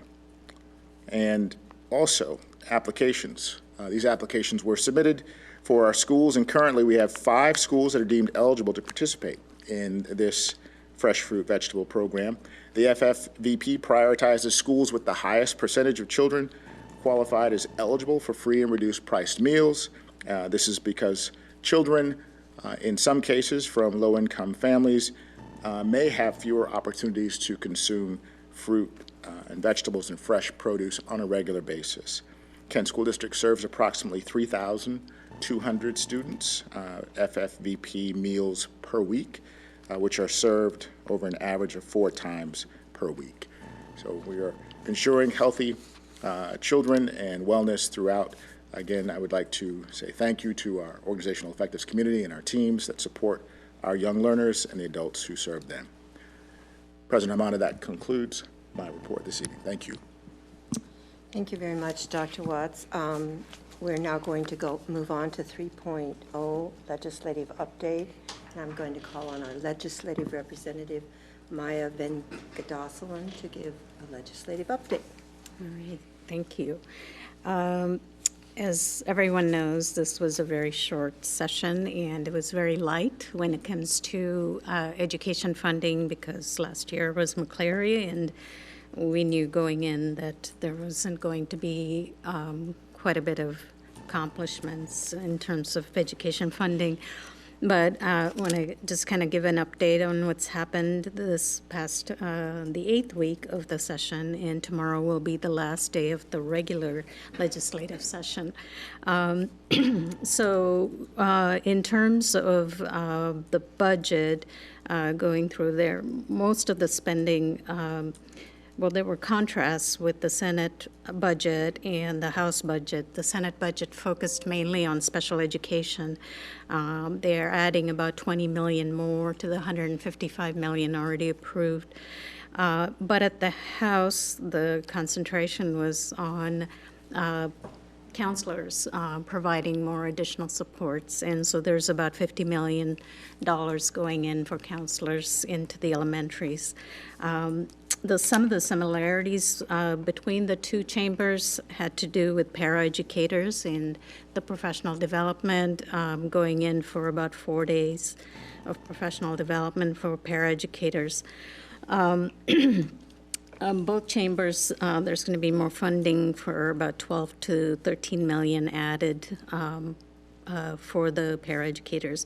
And then on the other side is the capital budget, where the main priority was retrofitting. The seismic retrofits were funded in case of earthquakes, and so they were really looking at schools that were at risk in terms of emergencies that could potentially happen at those buildings. So the capital budget and the paraeducators were really where they both chambers had some similarities. And then some of the things that passed on both chambers, but they are sitting on Governor Inslee's desk. The first one is, I think I mentioned the comprehensive sexual health education, which was very controversial. It's sitting at Governor Inslee's desk. As far as I know, it hasn't passed. Well, it's passed both chambers, but it's on his desk. The second one is there is a Hunger-Free Schools Act, which is different from the one that we're talking about. And so there is a CEP, community eligibility provision for all schools. And that one is really for students in or under grade 8. Grade 8 with about 62.5% or more of its students eligible for the free and reduced lunch. So that's a different one that has passed both chambers. And that's to really increase the availability of school meals provided to public school students. So those are the two that are sitting, I believe, on the desk. And there are several others that are, each chambers are kind of going back and forth in terms of whether they're going to concur with the amendments or not. So that's sort of the gist of it. And I will be providing more information on the two proposals that we're going to be working on, but there are other districts working on some exceptional proposals as well. So we're all looking towards 2021 now at this point. And that's my summary. Thank you very much, Director Van de Gosselen. Very informative. We're now on to recognition 4.0. Right off the bat on 4.1 is, we've already said how much we really appreciate our community supporting our levy.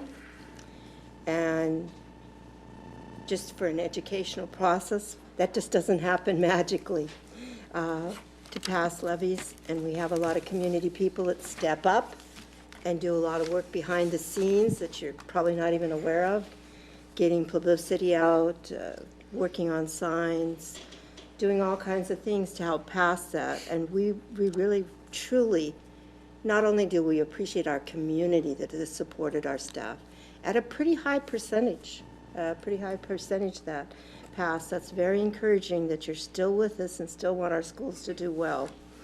But I'd like to now have Brooke Valentine and Paul Bogle. Brooke has actually run these campaigns for quite some time, as long as I've been around.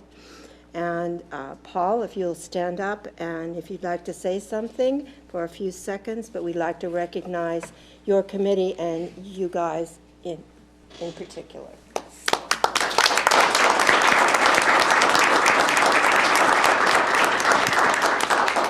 Thank you, President Hamada and board members, Superintendent Watts. It definitely was a team effort. We have such a great committee over the years. I definitely have to mention Alan Sutliff and Dennis Higgins, who have always played a huge role, and then Allison Johnson, Tim Clark. There's a lot of names I could say that really have been holding this committee together. And also would love to thank the Golden Steer, who lets us have meetings there, no questions asked when we move things around. And just and Melissa Laramie too, also, who was a great partner at the Kent School District and the communication that came from there. So I just thank everyone, and I appreciate our community leaving space in their head to vote yes for kids always. And I thank you for all the good work you do here at KSD.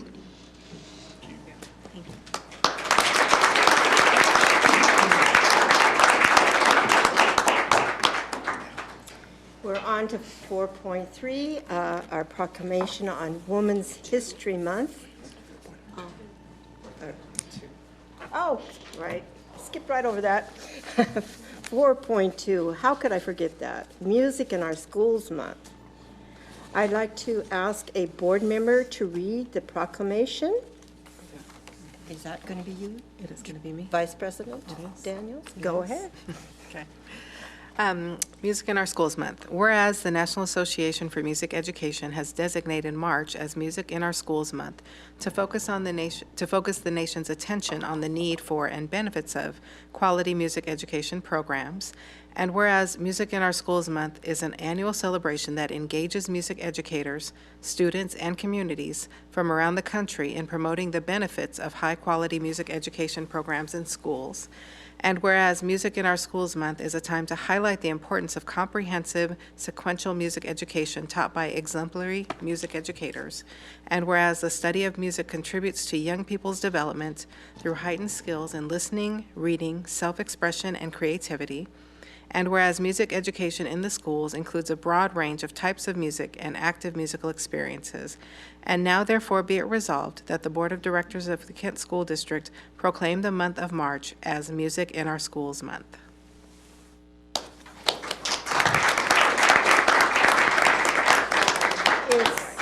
Is Claire Remick? Thank you. From Fairwood Elementary, music teacher here to accept the proclamation. If you'll come forward, please.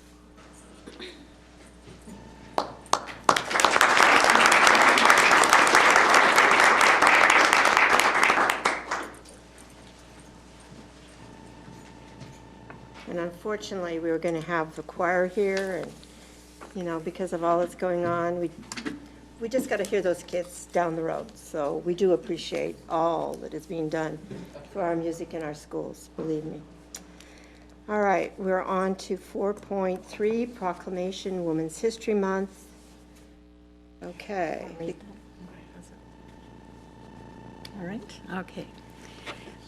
Women's History Month. Whereas women of every race, ethnicity, and socioeconomic background have made historic contributions to the growth and strength of the local community, the state of Washington, and the nation in countless recorded and unrecorded ways, and whereas women have played and continue to play critical economic, cultural, educational, and social roles in all areas of life, and whereas women have played a unique role throughout history by providing the majority of the volunteer labor force, and whereas women were particularly important in the establishment of early charitable, philanthropic, and cultural institutions in our nation, and whereas women of every race, ethnicity, and socioeconomic background served as early leaders in the forefront of every major progressive social change movement, and whereas women have been leaders not only in securing their own rights of suffrage and equal opportunity, but also in the abolitionist movement, the emancipation movement, the industrial labor movement, the civil rights movement, and other movements, especially the peace movement, which create a more fair and just society for all. And whereas women have served our country courageously in the military, and whereas despite these contributions, the role of women in history has been consistently overlooked and undervalued in the literature, teaching, and study of American history. Now, therefore, be it resolved that the Board of Directors of the Kent School District proclaims the month of March 2020 Women's History Month in Kent School District and urges all citizens to join in this observance.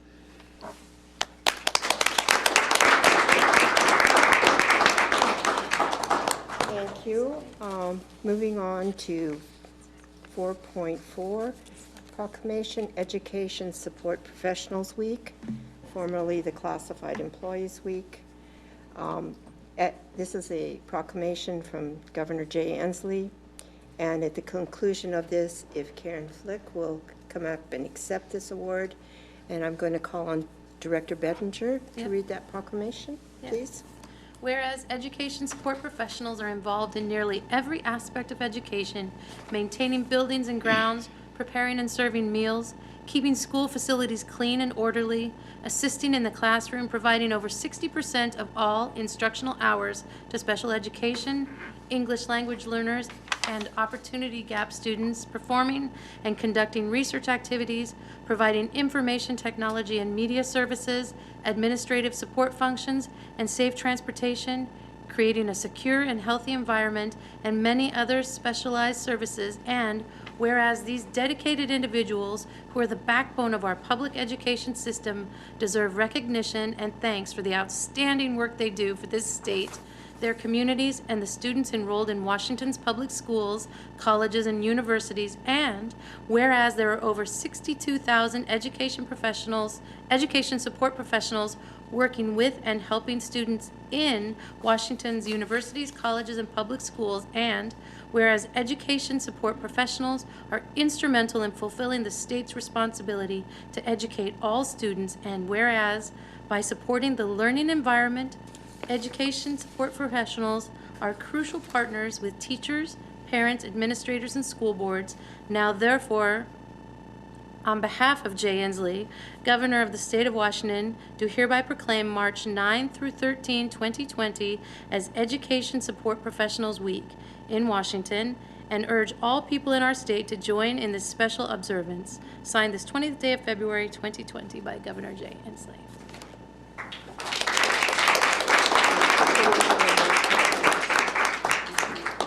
Thank you very much.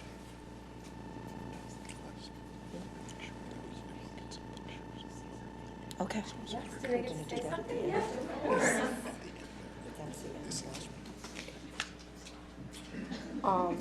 We're now going to take some pictures. Oh, yes. Oh, I'm sorry. You Go wanna on. say something? Oh, I apologize. Just lower that microphone. So I'm Karen Flick, and this is Donna Nobiyama. And we're proud paraeducators, and I was just thinking about when they said, you know, say something, thinking, oh no, what am I going to say? Over the years, I've been asked many, many times, why aren't you certificated? Why haven't you taken that step? And every time I start considering it, something happens with a group or student that reminds me, as a paraeducator, I'm making a huge difference in their lives. We can reach them different than classroom teachers who have a whole bunch of kids. We can work with them individually. We can help build their confidence. We can show them that we really care about them and put them in the frame of mind that makes them more able to learn and more enthusiastic about learning. And so I feel like as paraeducators and then office people, nurses, just everybody fills in the gaps that are really needed to help the certificated teachers bring out the best in the kids and just really give them hope and make improvements for our future and for their future. Okay.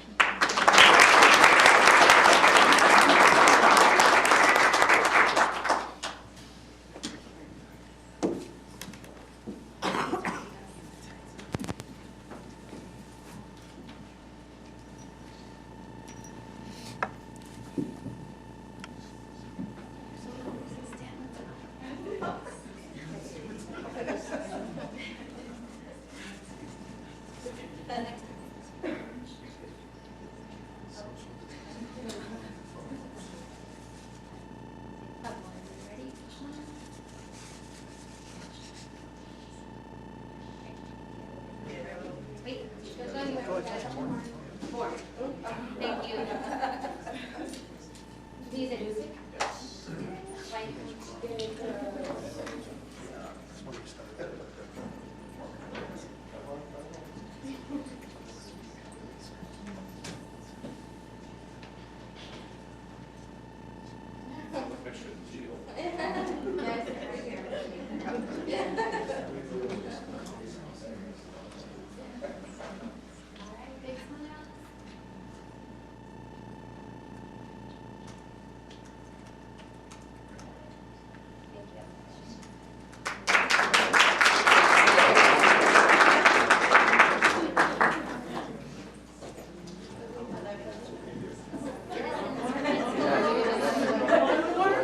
Get up there. She's the one who drove the bus. She drove the bus. You rode on the bus? Yes.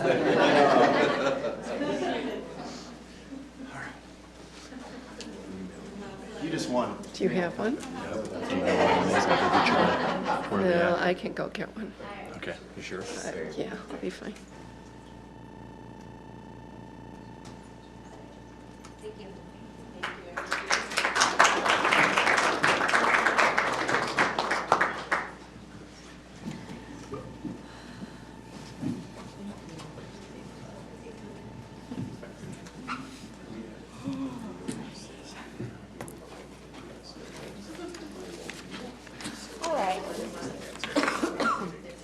up to 5.0, discussion and approval. 5.1, WASDA 2020 legislative proposal that we are choosing to co-sponsor with Tukwila School District. I would like to ask a board member, first of all, to make a motion regarding this. I move to approve Agenda Item 5.01, Washington State School Directors Association 2020 legislative proposal, the effects of SB 6615, staffing funding for school district, co-sponsored by Tukwila School District. It has been moved and seconded for the Kent School District Board to approve partnering with Tukwila School District for the WASDA 2020 legislative proposal. All those in favor, raise your right hand. Discussion. Oh, that's right. Discussion. Forgive me. But just a summary of, this is one of the proposals that Dave Larson has put together for Tukwila school districts, and he has asked other school districts to co-sponsor, and it is specifically talking about social emotional learning support systems. At this time, it's that amount of the staff funding is allocated on an equal basis to all schools. So if there is a school with 5% poverty rate, that school is getting the same per student allocation as a school that has a 50% poverty rate.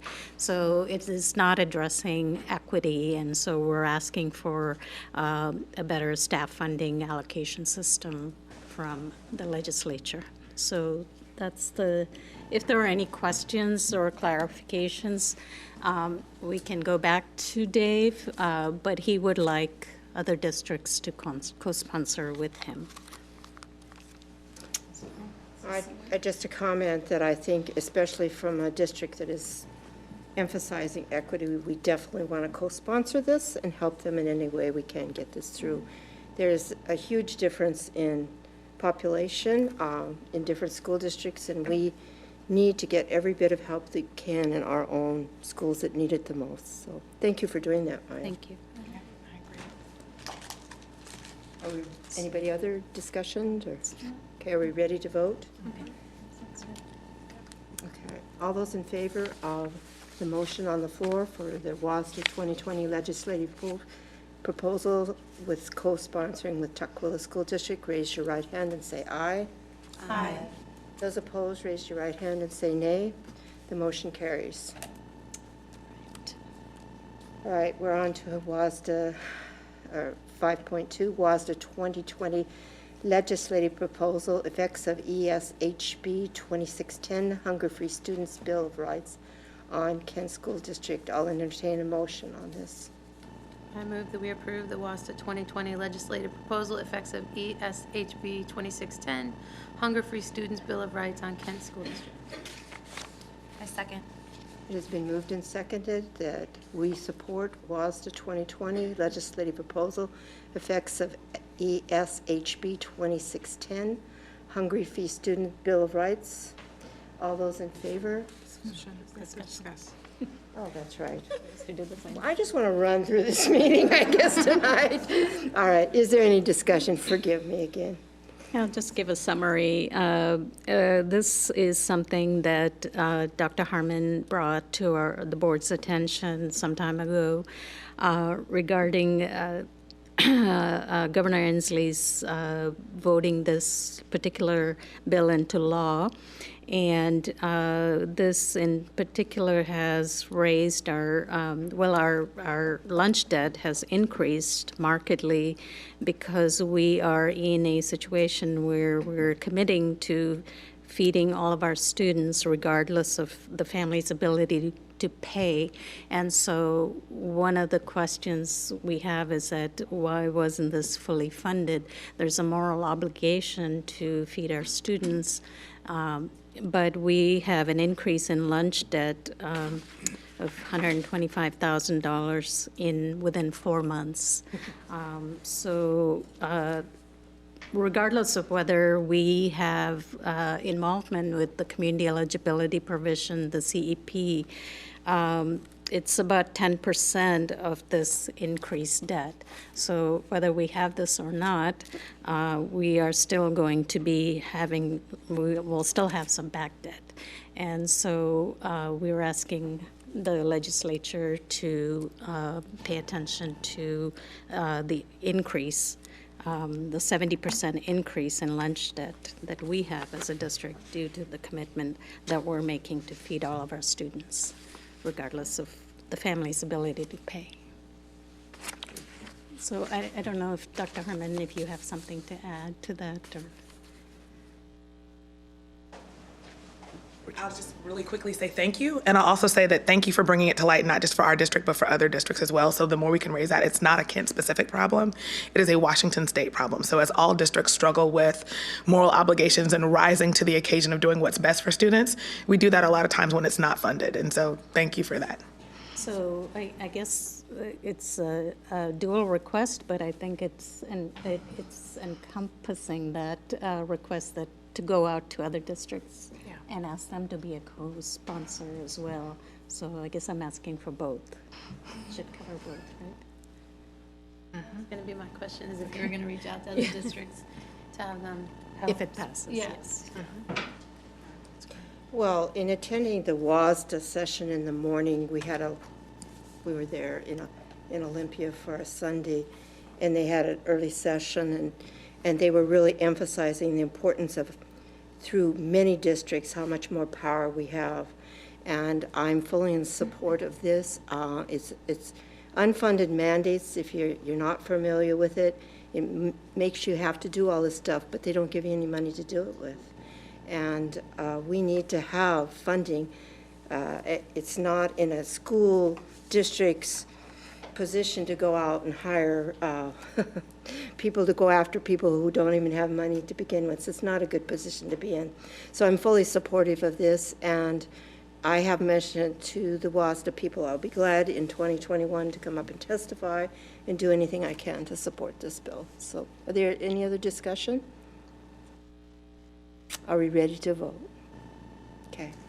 All those in favor of the WASDA 2020 legislative proposal, effects of ESHB 2010 Hunger-Free Student Bill of Rights on, raise your right hand and say aye. Aye. Those opposed, raise your right hand and say nay. The motion carries. We're now up to 5.3, the Citizens Financial Advisory Committee Action Plan Amendment. I will ask a board member to make a motion. I move that we approve Agenda Item 5.03, Citizens Financial Advisory Committee Action Plan Amendment. A second. Okay. It has been moved and seconded to approve the Citizens Financial Advisory Committee's action plan, which was amended, and they had presented that plan to us, which we oversaw, and it has gone through our legal. So is there discussion? I have a question. I just want to know if there's going to be any recruitment to replace members who have resigned, and I think your student graduates this year too. He's a junior. He's a junior, okay. So is there going to be any recruitment to replace? Thank you, Mike.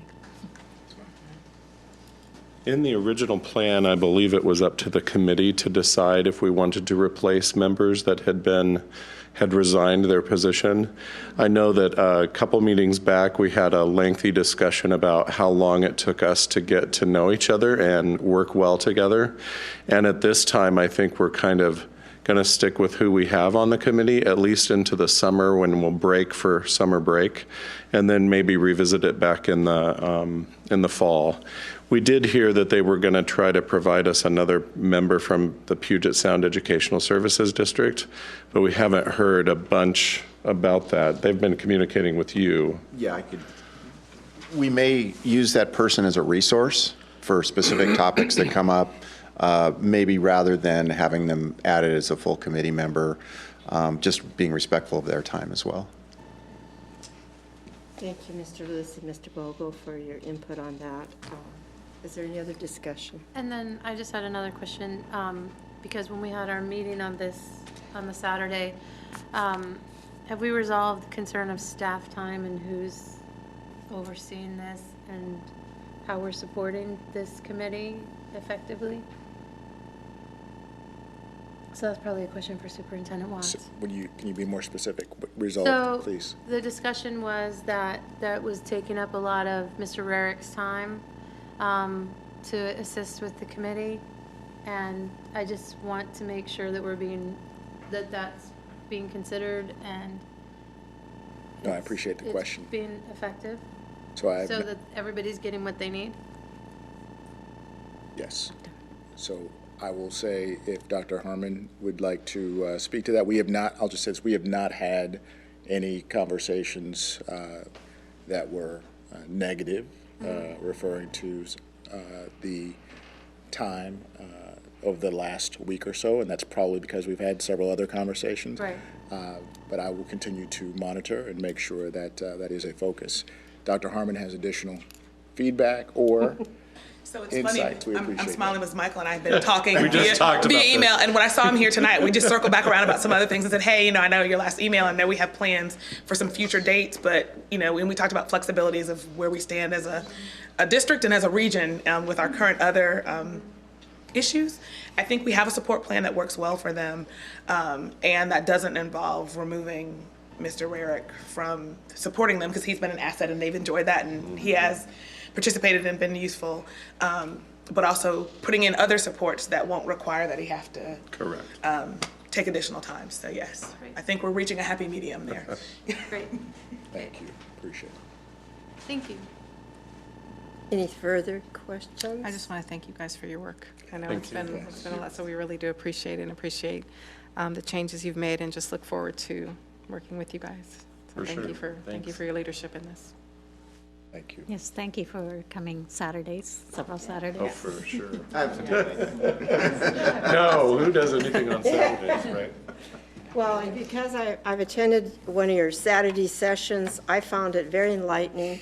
I thought it was extremely helpful to have Mr. Rarick there also present and all the headway you're making. I'm still looking for that dashboard. I want to see that because that's exciting stuff that's coming. So thank all of you for your time and the whole entire committee, please, again. I know you presented and we thank you, but we do appreciate community support, definitely. We couldn't do our job without it. So any other discussion or comments? Or are we ready to vote? Okay. All those in favor of the amended Citizens Financial Advisory Committee Action Plan signify by raising your right hand and saying aye.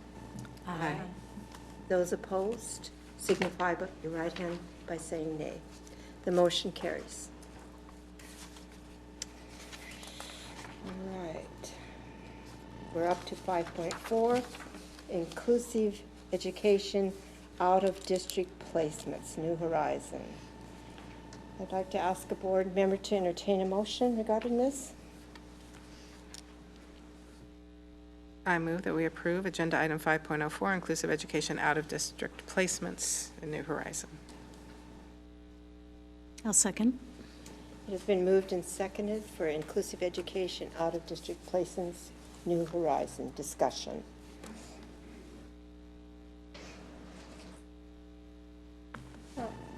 Every time I see these, it raises concerns that, effective use of money and making sure that it's imperative that students get what they need, and so obviously the experts have decided that an out-of-district placement will give them what they need.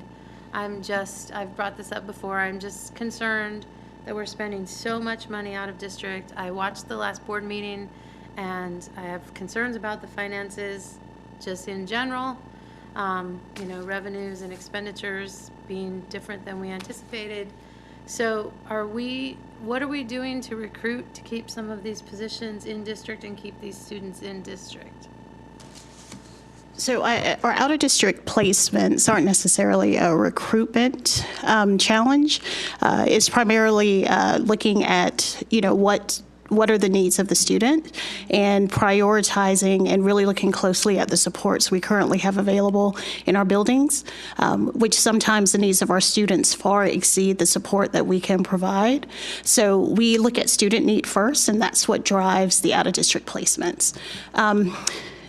I think it's important for us to keep in mind that this isn't sort of a rush decision. There's a very detailed process that parents, the instructional staff that support students, in addition to looking at the academies or schools out of district where we might place our students to make sure that they will best meet their needs.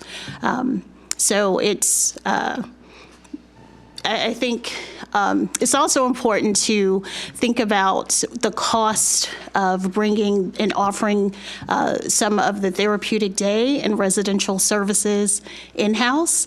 It would probably exceed what we're paying for out-of-district placements.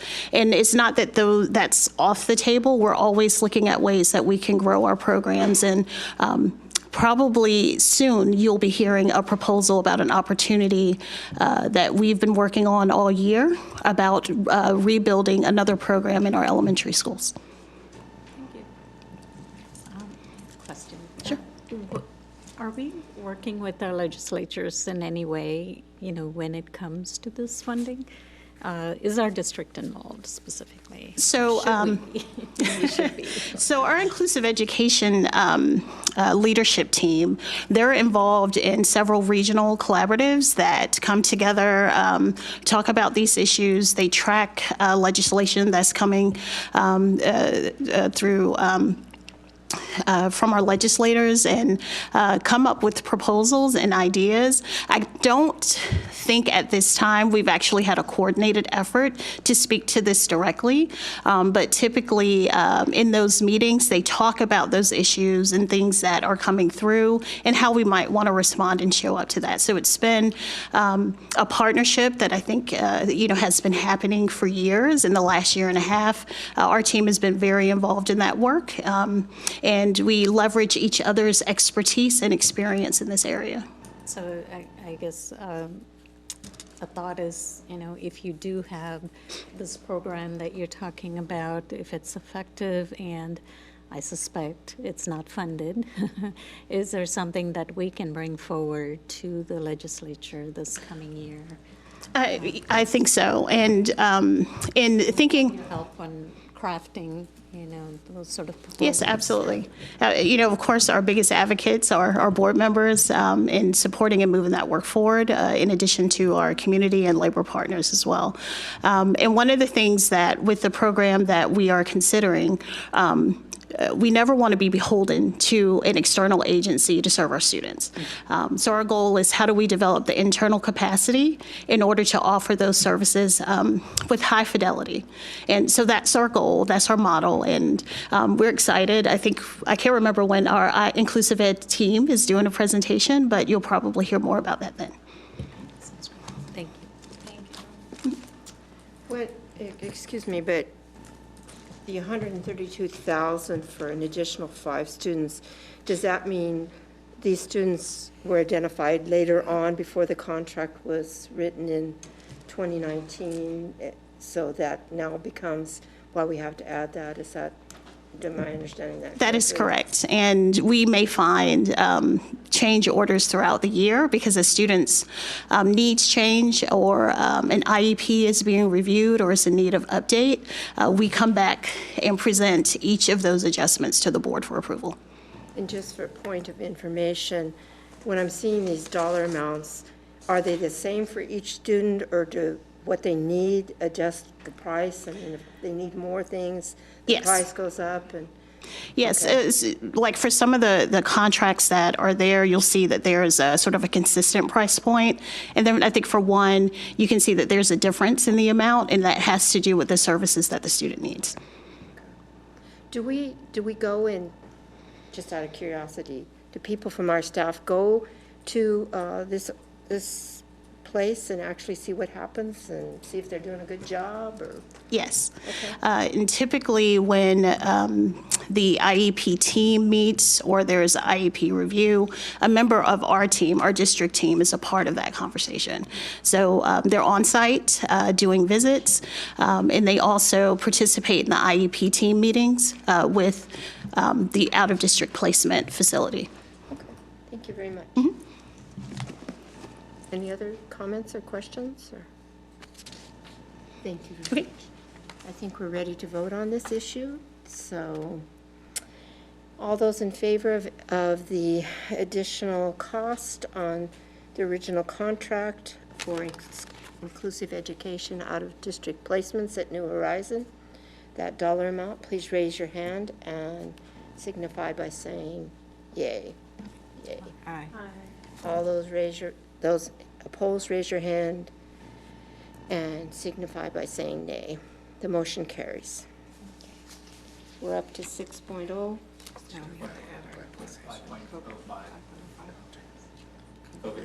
Oh, that's right. You threw it in there on me. Oh, just because the board hasn't, we pretty much have been getting the notifications a few minutes before the public gets the notifications. I just wanted to just get some insight, and Mr. Leonard did say that most of our discussions should take place in an open public meeting. So I just want Superintendent Watts to just get some insight. I know it's a fluid and ever-changing situation. Absolutely. And I appreciate everyone in this room who's been working on that and navigating this. And I just want, I think what I've been hearing from constituents is they just want a little more information, and there's a lot of questions and concerns, so. I appreciate that. We have provided a great deal of information and would be helpful. Is there any specific question or concern that you have or that your constituents have brought to your attention? What I've been hearing is that it's every day. I mean, I appreciate hearing every day. And I think what I've been hearing is it feels like it's just the same every day. And I understand there's new information, and I've been reading the new information, but I know just before I left the house, I think Bellevue they canceled school and things like that. And I think the overwhelming concern I'm hearing from constituents is just safety for those at risk, and safety for staff, safety for students, cleaning, what cleaning is being done in the classrooms, that type of thing, just so there's a little bit of clarity on that. Are there being deep cleanings, or are we cleaning high-touch areas, that type of thing? So I appreciate that. What we can do certainly is I can speak to broadly what we are doing. As you know, we did make the decision to close 2 of our schools early on. That included Kentwood High School and Covington, based on information we had. We did have custodial staff to provide a deep, not only a cleaning, but a disinfecting. The difference is cleaning and cleaners are designed to remove dirt, and disinfectant is designed to, when done appropriately, which is why we only require and expect that those chemicals and materials are in the hands of trained custodial staff and our operational staff to disinfect, to remove the germs and viruses. The 2 days that those were closed, there was a deep cleaning for both. On the Thursday that we reopened, I was there in the morning on both campuses to for nothing more than to greet and to say welcome back to those who were in attendance. Had conversations with families, parents, students, and staff. This, to your point, I don't think no truer words could be spoken, Director Bettinger, about the fluidity of this process. We have, I call it one of the most adaptive leadership challenges that I have ever been involved in, and I think our staff and our community would say the same. While Bellevue and many other school districts have made the decision, it began with Seattle Public Schools earlier today, and each decision that's made is based on unique circumstances that are exclusive to the school district. At the same time, we're all experiencing some similarities. We know that when we get information from which we've placed on our website, and links to our communication on our website that are translatable as well, so that we're making sure that our linguistically diverse community also has access to the information that is a matter, quite frankly, of health and wellness, and in some cases, life and death. And that's how serious I take this role and this responsibility, as well as our operational staff, our communication staff. As of this past 2 to 3 days, we have been, actually the last week, we have been meeting in what I typically refer to from an athletic coaching and playing standpoint, 2-a-days, which in my athletic days, it was practicing twice a day, early in the morning and then in the afternoon. Today we are meeting twice at 7 a.m. for a check-in to go over information updates from our school data, and I see principals in the room and leaders at the building level as well as our district level. We have created a system where we are, just like we ask for data and information at the beginning of the school year regarding attendance. We are asking for that now. So we check attendance to make sure that there are patterns that we need to be aware of. If there are patterns that are extraordinarily high or low, we take the necessary precautions and respond accordingly.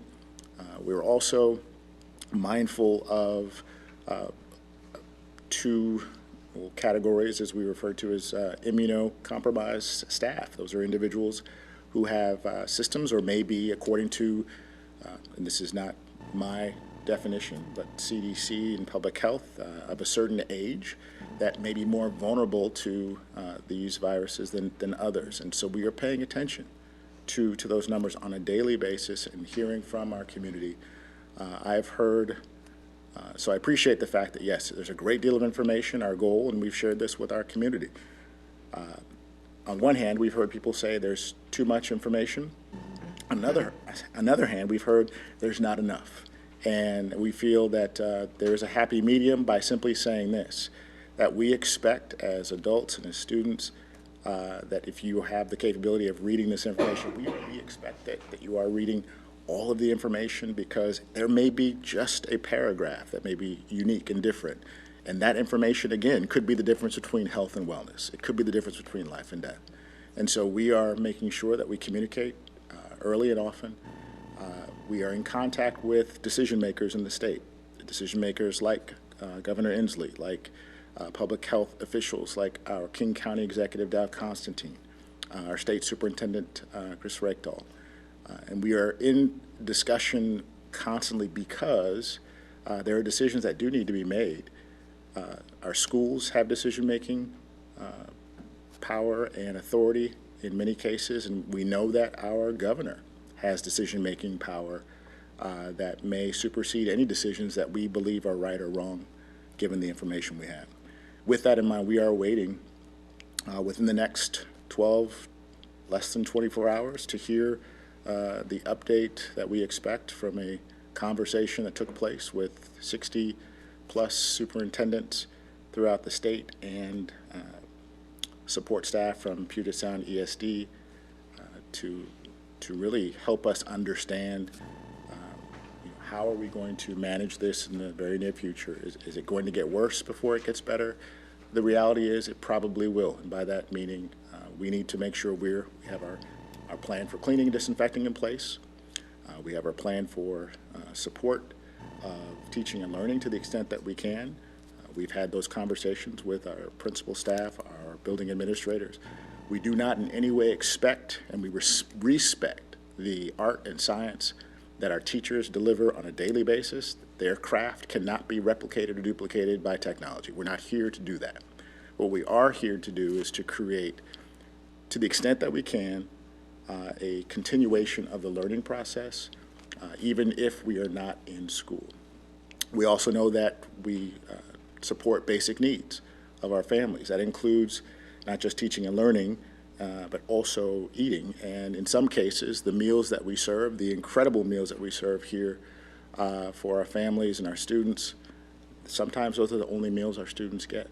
And so we also need to take into consideration, and we have a plan in place should the need arise, that is aligned with our summer feeding program, where we have spots that are located within our district where families can meet us and we can meet them where they are and get them what they need when they need it. And that's the definition of equity. So, I could go on, but those are just a few highlights of where I appreciate the opportunity to share. And the more that I share and listen to what we've been able to accomplish in a relatively short time, it's remarkable. And I say that to the incredible team that I have the opportunity to serve alongside each and every day, to a board that supports the work. And I know, ideally, I'd love to be able to say, this is exactly what's happening every moment. But literally today, from 6:20 until now, I've been in 2 handfuls of meetings gathering information so that we can have this opportunity today to share. And I appreciate that, and we'll be back at it tomorrow morning. Yeah, thank you. Thank you. And just to reemphasize that from a board perspective, the board has received a lot of emails and phone calls regarding all this, and it has become my full-time job to answer all those to the best of my knowledge and to be respectful. One of the things that I know is probably not of really great importance, but I do think it's important to be kind to one another and to listen to one another. And one of the things that I've found that just makes people feel better, I've sat there and just listened. I didn't have any suggestions, or I couldn't make anything better, but they just needed somebody to reach out, that voice to talk to and just share you can hear the terror in their voices. And so we're trying, because it is my job as president to answer any communication, not to direct policy as one person, but to just answer those. I am doing that, and to best of my knowledge, anybody that's called me or sent things to the board, I have answered within 24 hours, because absolutely we all work for this community, and that's important. So just one thing I might want to add, Dr. Watson, this is a request. I'm going to throw this at you. And I'll try and catch it. Let's see. That person said that they want to hear that voice on the phone in your voice that comes.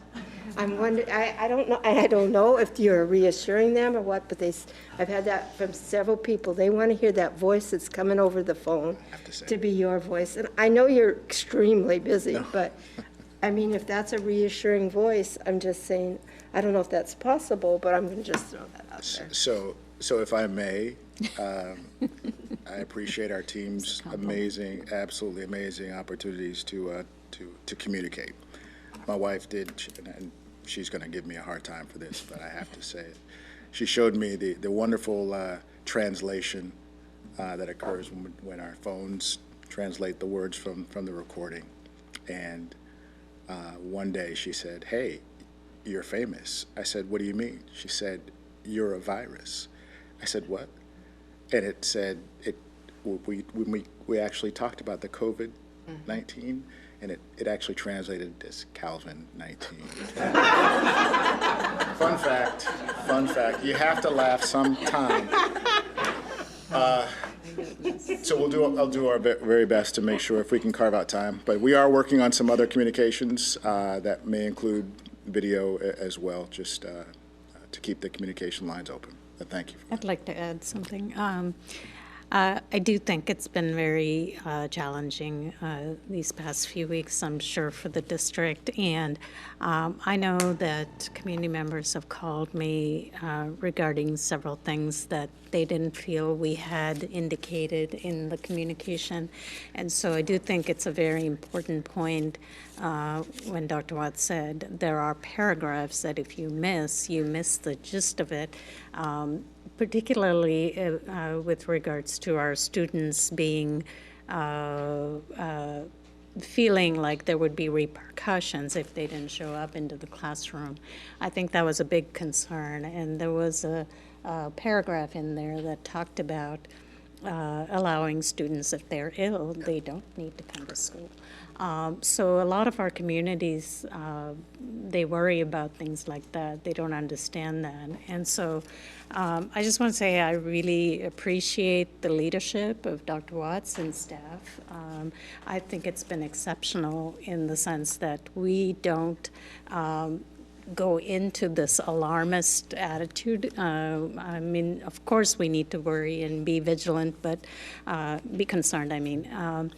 But I don't think we need to go into this alarmist and go in front of the media, you know, that sort of thing.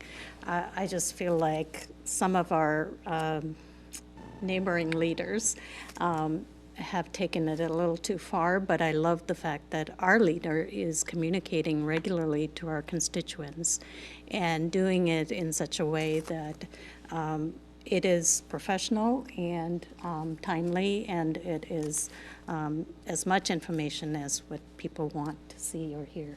So I do appreciate that, and I just want to thank the entire district and Dr. Watts for that. Yeah, thank you. Thank you. I also just want to really quickly, because I've been hearing from teachers who are amazing in being very concerned about their students being able to be fed, their students being able to be safe, and I really, that's something that I think we also need to consider. I know there's people who are saying, well, yeah, we should shut down, and there's people who say, no, we shouldn't, because they are truly concerned about the safety and well-being of our students. And so I do appreciate that, and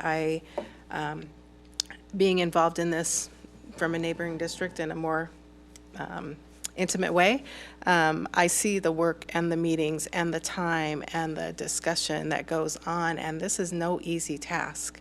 Every day there's something, I mean, there's so many employees to consider. It is a very challenging situation, but I also appreciate the leadership and the communication. I actually used Kent as an example in communication in some of my communication with that neighboring district, because I think you guys have done an amazing job in communicating and reassuring, but it's just a tough situation, and we're rolling with it, I think, the best that we can. But I appreciate the concerns of the staff with regards to our students. That's the most that I've heard, is that people are really concerned about our kids. And so I know no decisions are taken lightly, and I appreciate the thought and the consideration that goes into every one of them. So thank you guys for working overtime on this. I know you work overtime all the time, but thank you so much for really making this a priority. And I know that we will be just fine as we move forward with this, so thank you. Thank you so much. Are we ready to move on? Okay. We're on to 6.0, consent agenda. Is there anyone on the board that wishes to pull a consent agenda item for discussion? I wish to pull 6.03, 6.04, 6.05, and 6.13. Again, that was 6.03, 6.04, 6.05, and 6.13. Okay, thank you. Anyone else? Yes. Maya? 6.07 and 6.13. The same thing, but. Anyone else? Okay, sorry, 6.06 and 6.06, yes. So not to worry, those who are going to be responding, it's not a question, just a comment, so. Okay. 6.06 or 6.07? Yes, 6.06, 6.07, and 6.13. Anybody else? I have pulled 6.03, 6.04, 6.5, 6.6, 6.7, and 6.13. Is that correct? Okay. All right. Let's go through them one at a time.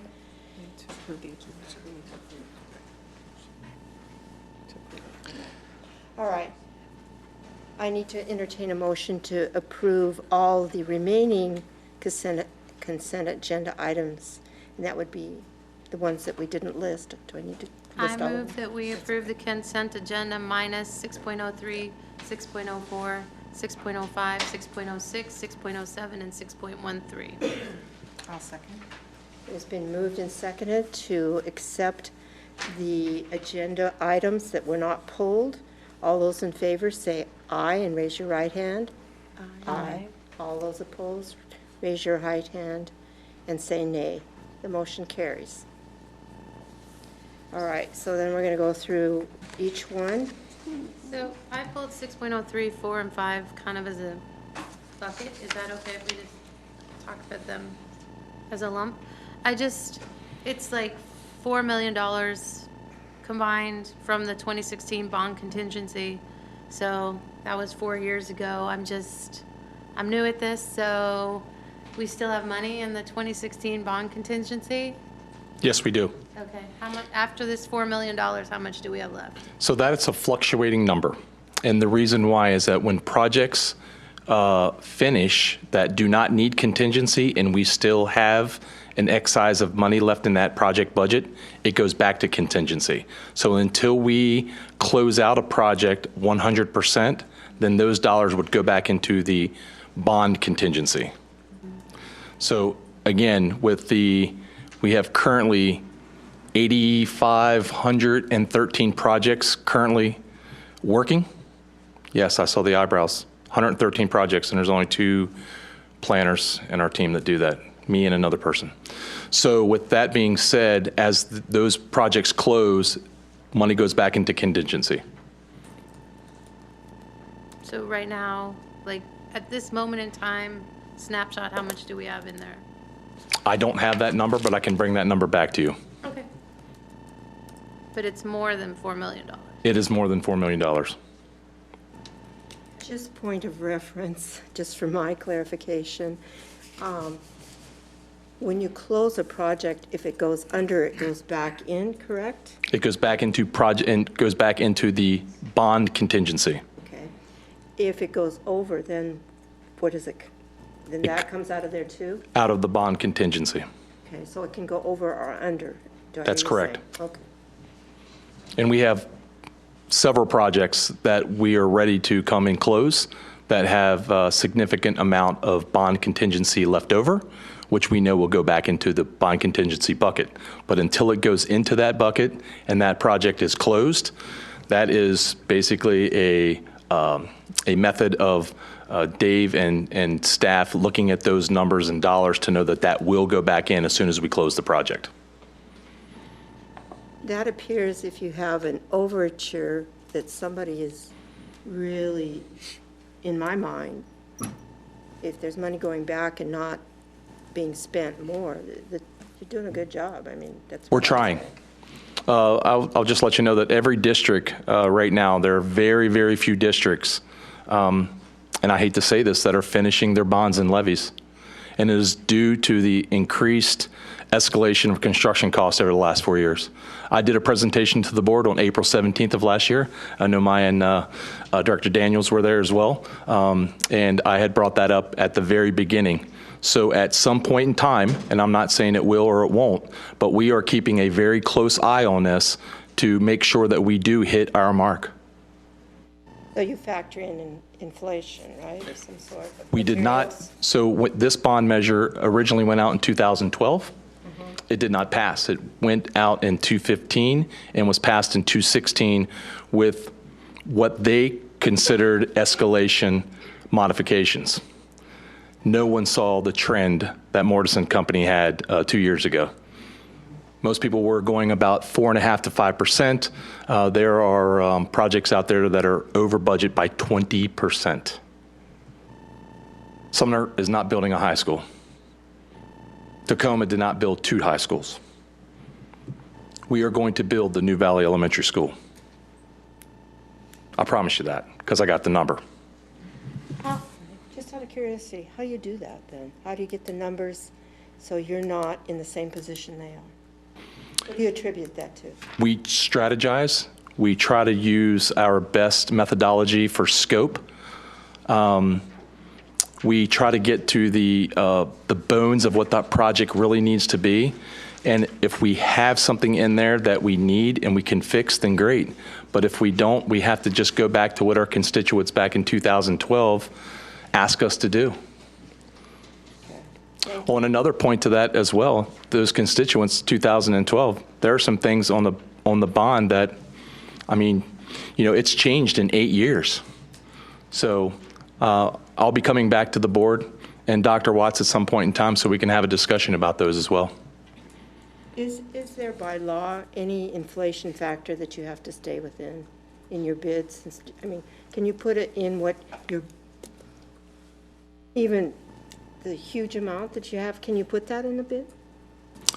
I'm not following your question. Okay, let me be more clear. Sure. Where they can't build those schools because they had a humongous cost inflation. Is there by law any parameters that you have to stay within in your contracts for the factor you're putting in there for increased costs? Understood. So when you have a project budget that is basically built before you even go out for bid, Right. normally about 3 to 5 years. If you really think about it, those 2016 bond was approved, and here we are in 2020 approving the New Valley School. So that escalation. So what they do is if they don't have it in their project budget or contingency, or go to their board to say, here's a list of projects that we want to probably push off into another bond measure or levy. If we truly want to build this project, that's what that school district would have to do. A lot of times the school districts are not doing that because they're perfectly, they don't have capacity or housing issues. It was just building a new school for a replacement. So that's the difference. If you're building it because you have a capacity issue, that's a big difference compared to replacing a school where you're already in. If you can stay there another 3 to 5 years, get something out of the building, you're good. Am I not correct, but I believe I've read somewhere in the legislature that is one of the factors in capital budgets where you can't really go after everything you need, like maybe more parking or things for expansion when you're doing that. I mean, I believe they said that there's something that stops you from really looking toward the future on these things. Is that true by law or something? It is in the RCWs. You want to make sure that you have that when you put your budget together, OSPI, and everybody gets involved with that process. But you are correct. But I'll be honest with you, President Hamada, our biggest challenge sometimes is working with the local jurisdictions to be able to get our projects through. You talk about money, I talk about how long does it take to get a permit? Because that's Really? Yes, ma'am. We've had those issues and we're working through those, but we're not the only district that goes through that system. I'm curious because Covington is my residence. Did you find that true in Covington when you No, did? ma'am. Thank you. Thank you. Just curious. That school went very well. Thank you. Any other questions or? 6.06, did you address? I did not address that one. So, can I make a motion to approve 6.03 Meridian Elementary HVAC replacement bid acceptance and award of contract, 6.04 Kent Meridian High Window Replacement and Main Building bid acceptance and award of contract, 6.05 Horizon Elementary HVAC Controls Upgrade bid acceptance of award of contract. I'll second.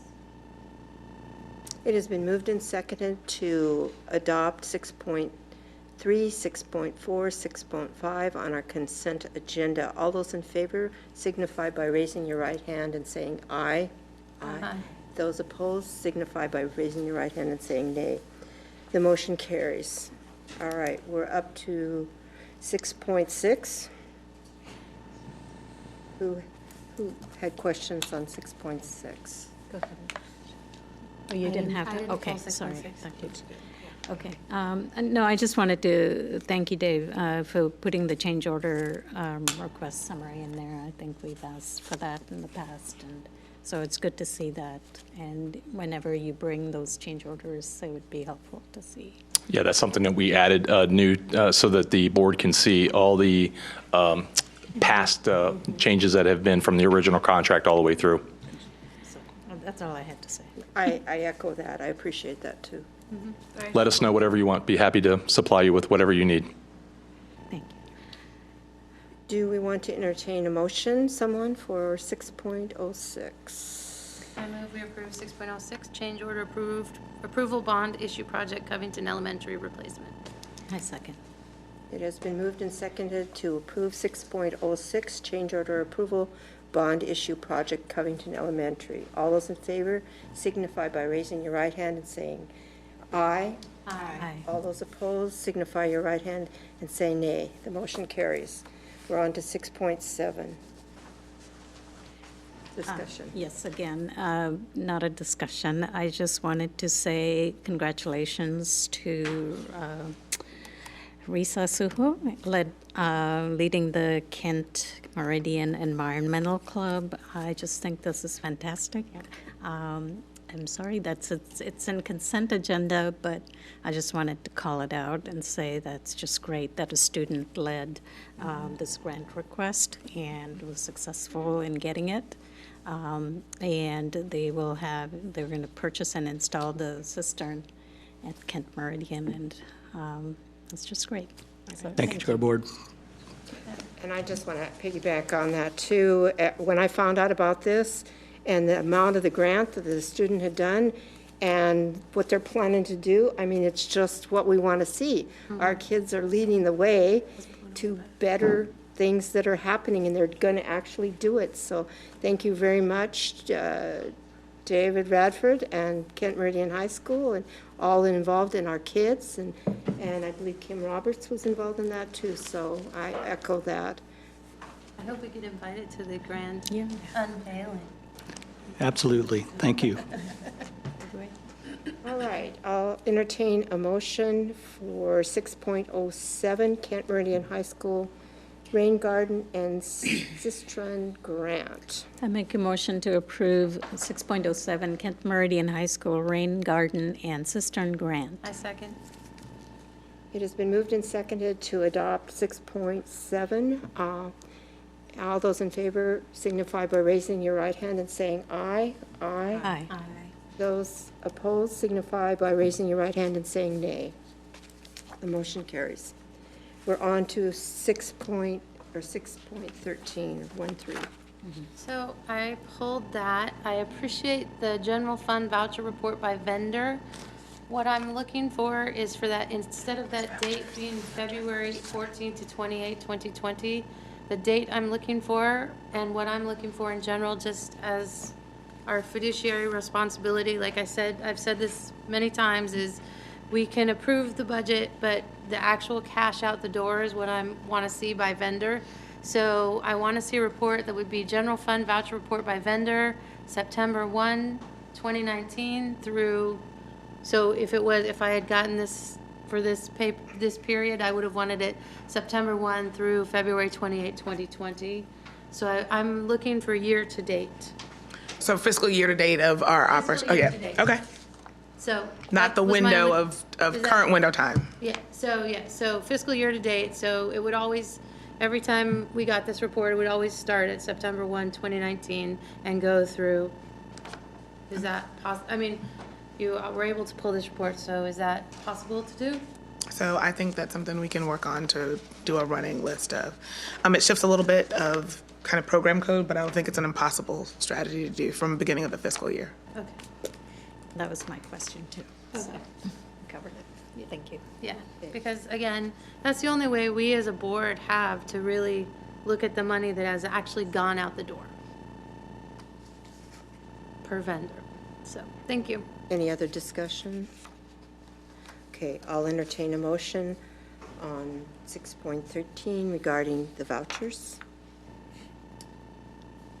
I move to approve agenda item 6.13, vouchers. Second. It has been moved and seconded to approve 6.13. All those in favor signify by raising your right hand and saying aye. Aye. All those opposed signify by raising your hand and saying nay. The motion carries. All right. We're up to 7.0. The following items are informational only and no action is required. Does the board have any questions or comments on any of the informational items in front of us? Just on the 7.01, we're paying Clark Newber for an audit. And I understand that got pushed back, so we're gonna meet with them probably in April. I just have questions about what we've gotten from the state auditor's office and whether there's ever been a discussion about recouping some of the money we paid to Clark Newber from the state auditors, because I feel like they didn't necessarily there's things they didn't completely do. And so I'm just wondering if we've ever entertained that thought of seeking money back from the state auditors. Because there were things, it would, probably this discussion would be different had we already had a chance to sit with the Clark Newber audit. I don't know what, if anything has come out of it, but if something significant does come out of it that the state auditors missed, I'm wondering if we could entertain the notion of trying to get some of that money back. So I'd say I'm not sure about the legalities of that or what board actions might be. I know that as a district, we don't have a choice in having the state auditors come or what they charge us and what we pay. We are required by law to do that. They come annually, and it comes out of our general fund dollars. So it is basically dollars funded by the state that have to go back to the state.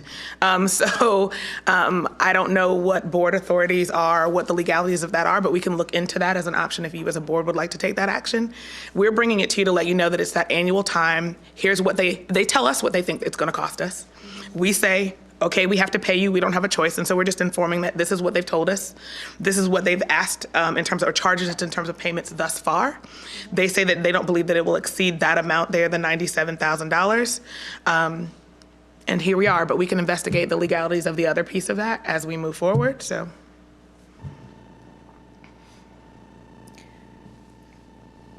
That was my only comment. Any other discussion? Yeah, I think one of the struggles that I have is that I think the state auditor's report, it's a very standard, they are very clear in saying that the internal controls are not, they're not specifically looking for deficiencies in the internal controls. And I think our audit with Clark Newber is a completely different framework in that we are looking at purchasing and bidding and purchasing and, purchasing of contracts. And so I think that is a different type of an audit than the accountability and the financial audit that the state is doing. So I have some concerns about the scope of work that we are paying for to the state auditor, but it is one of those things that the state does regularly, and I'm not quite sure how helpful it is to our district. That's just, for me, that's a separate issue, but yeah. I'll leave it at that. Any other discussion? All right, we're moving on to 7.2. Any discussion on that? Asset preservation program. Questions, comments? All right, how about 7.3, iGrad lease? I'll just say that this is another one of those that, by nature of how the district kind of houses our iGrad students, they do not have a district-owned location and building, and because we lease that space from a private entity, there is a bill that comes once a month for iGrad that is different from or atypical to our other schools.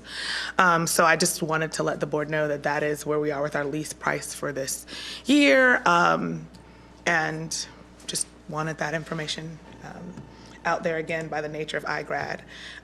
It's something that we must continue to pay unless we decide to house our students differently, and just wanted that for the board's information of what we're spending there. Is it my understanding, I'm looking at this term, am I incorrect that they were going to be placed at some point in the Panther Lake place, or whatever they're going to call it now? I don't know what they're going to call that building. But. So I am not going to pretend that that is my area of expertise. My goal in this was to defer to the costing and making sure that that part was covered. But I will look into that and make sure that you get some answers and clarity around placement for future. This was about expenses for this year and wanted to make sure the board was aware. Right, but I mean, if this goes, would they be there till 6/30 of 20? I'd say they've been there since their inception. And I don't know exactly for the future. I mean, I honestly, but I can get that information for you. Is the lease over with then? No, we've been rolling our lease over at this location year after year for quite some time. And that's why, honestly, that's one of the reasons why the contract is not here. Because we have the original contract and then kind of lease extensions that we can provide, because there's not necessarily a new formal lease year after year. Okay. All right, I'm just curious. Okay, thank you. But I can make sure that the answer to that is. I'd like that answer, you know why. Thank you. All right, so we're on to 8.0, communication from the audience. So I'm going to go to my comment cards. And first up, and please help me if I don't pronounce this name correctly, I have Naomi, Shania, is it Geraldine? No, it's over there. It's over there. So you can take it. And Vanilla? Vanai? Forgive me. And you're going to speak on scholarship with purpose after-school programs. Okay, hi everyone. Thank you for having us here. I appreciate your time. Superintendent Dr. Watts and President Amada and the board. My name is Naomi Mulitao Peletangaleo. I'm the Executive Director of the Education with Purpose Foundation for Pacific Islanders. And I just came to introduce 3 of our students. They are the ambassadors that we've selected. This is a new after-school program for Pacific Islanders, and of the hundreds of students, we chose them to represent us as ambassadors, and they're going to just tell you a little bit about our program and what we do. I know we just have a little bit of time, so bear with them too. It's their first time public speaking, but at the end of the day, we're just thankful to start working with the Pacific Islander students in our community, because we want them to be not only, we want them to be a part of the solutions to problems that we face, and who better to talk with than the students, because they're the ones that are in our schools daily. So I will take, I'll have Shania, we have Shania Tawaefa, Jalen Kahui, and Vinil Kumar. Hello everyone, my name is Shania Tawaefa. I am an intelligent young Samoan 9th grader. I am 15 years old and go to Cameroon High School. I like volleyball like many of my Samoan friends do as well.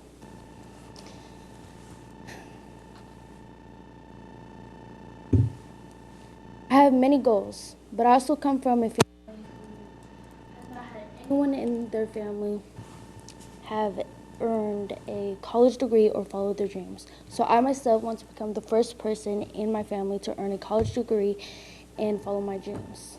When I first heard about the Scholars with Purpose program, I joined it with great enthusiasm. And sure enough, the activities and discussions about community engagement, cultural impact, academics,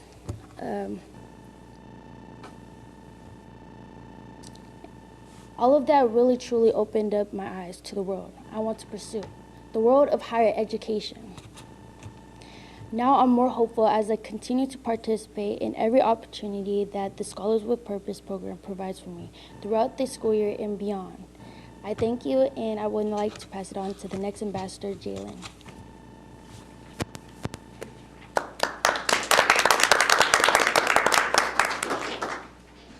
Hi, I'm Jalen Kahui, a 15-year-old 9th grader at Cameroon High School.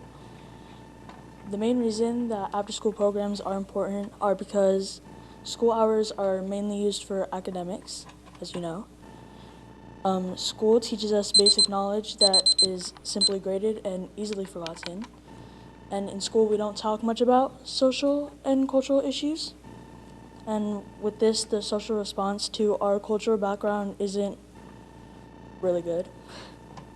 So learning to face these issues and be recognized as equals and individuals can be beneficial for us as Pacific Islanders. Teachers don't usually offer enough one-on-one time where you're able to really talk to them, and that is one of the main downfalls. But the Scholars with Purpose after-school program teaches us about our specific and future opportunities that will live with us forever. And now I'd like to pass it on to my fellow ambassador, Vinial.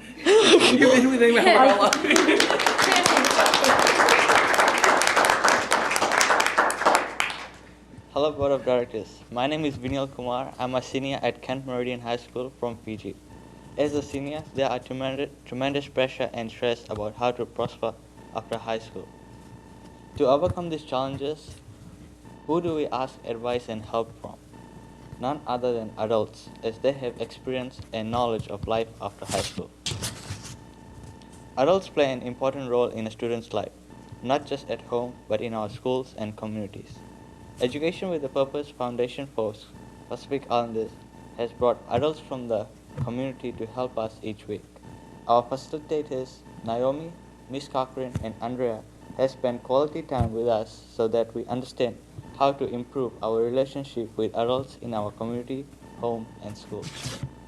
Speaking here tonight at our school district board meeting is a first for me, but I am looking forward to encouraging more Pacific Islander students to become a positive participant and an impactful citizen of our schools and communities as well.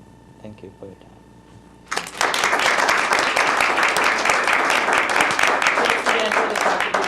And we look forward to sharing more of our work with you all in future events and meetings, and bringing you data and information about what these kids are doing in the community. So thank you. Okay.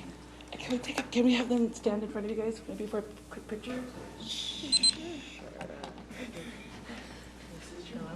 Let's go. Yes. No, it's okay. It's fine. You got that. Okay.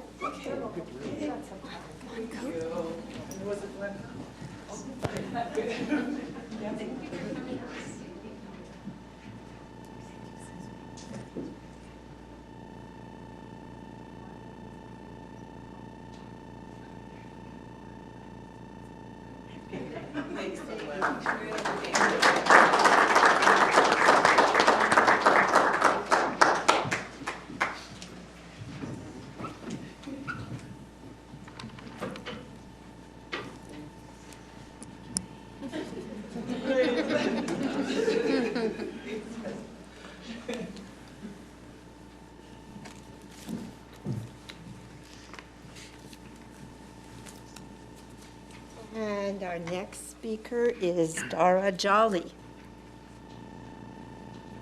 I'm back. I was here, my name is Dara Jolly, and I was here and spoke with you guys in December regarding my son, Egan Jolly. He is a student at the Seuss Creek Link program. And at the time, I asked the board to consider continuing the LINK program into middle school and high school, because at this point in time, we don't have that available. So I'm just reminding you all that that's still what we're looking for.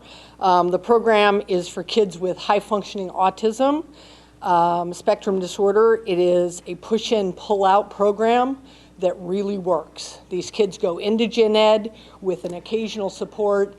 They understand, they get the lay of the land, if you will, for the first few months, and slowly but surely that support is withdrawn. And by the end of the school year, they are in pretty much full-time with minimal support. So that's what we're looking for. That's really important because these kids get to stay with their neurotypical peers, both academically, and they're almost all at grade level, but also socially. My son has been at Seuss Creek for 6 years, and if he makes the jump to the LINK program, hopefully somewhere else in the district for middle school, he'll be able to remain with those kids doing that, and that's huge. Financially, Inclusive Education has put together a proposal for this extension. Right now, there are 7 to 8 students in the 8th grade alone who would fit the criteria for a LINK program, not counting any others that we find elsewhere in the district that could be in an 8th grade program. So right now, we have 7 to 8 kids who fit it. What that means is that those kids would have to be getting those services and having that support staff at their own schools, by putting it all together, it's much more financially feasible because it can all be consolidated into one program. Earlier this evening, agenda item 5.04, inclusive education and out-of-district placements, $132,000, okay? That's so that they can go to New Horizons. You have a link program in the high school level. Some of those kids don't go out of district. They stay in. Also, just in relevance to time, it's important that we get approval for these because the posting for this position has to happen soon. This is March. March is the time frame for applications for KMVA and also for inter-district transfers. So it's really relevant that we get a decision made. So I yield the rest of my time. I really appreciate your work that you guys are doing. Thank you very much. Next up is Anna Avalis.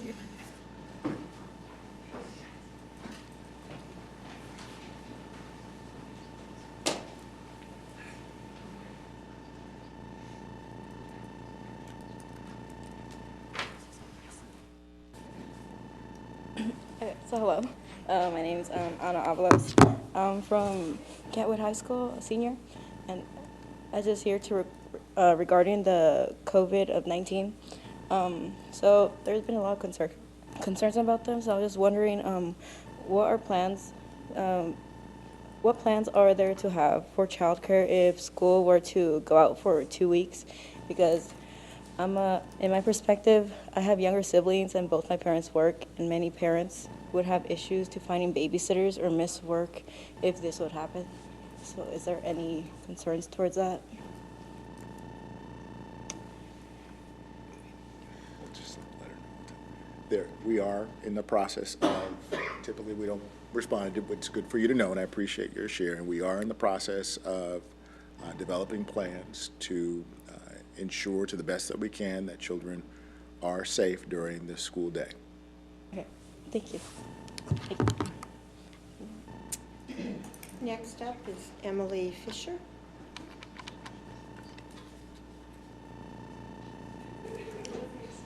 Hello, thank you for allowing me to speak tonight. I also have concerns about the coronavirus affecting graduation for 2020 seniors this year. I also go to Kentwood with Anna, and since we did have that closure, I was worried about having possibly more and that affecting the graduation for me because I'm also a senior this year. I would also wonder, like, since graduation is almost exactly 3 months away, I can understand how, like, the coronavirus would not get better in 3 months. I think it would most likely get worse. I was wondering if there would even be a graduation ceremony for 2020 seniors this year. That's a great question. Again, we can't answer it today just because we don't know. Yeah, I understand. I just wanted to make it, introduce it to the board. Thank you very much. Thank you. We understand those are important considerations. Thank you. All right. We're up to board reports and discussion. First up, Director Bowen. Just want to thank everybody who came and commented tonight. The Education with a Purpose for Pacific Islanders, the program sounds very interesting, and I'm excited to hear about more from them in the future. I wasn't able to be here last month. I had the flu, feeling finally okay now to be able to be here tonight. But I would have told you last month if I was here that in February, I attended the Washington State Association of Head Start and ECAP's Winter Conference in Olympia, and attended the Early Learning Advocacy Day out there as well. And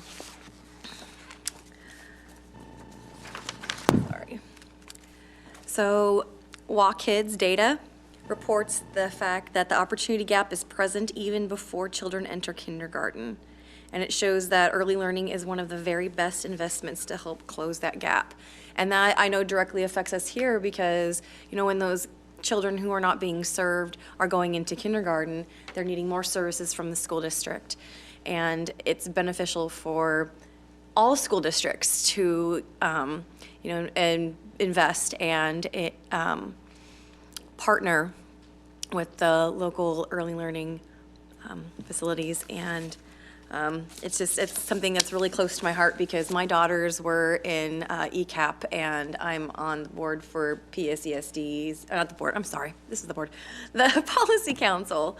So, you know, it's made a big impact having that extra boost of education in my children's lives. So, you know, I'm just really wanting to see that happen for more than, you know, just a few handful of children.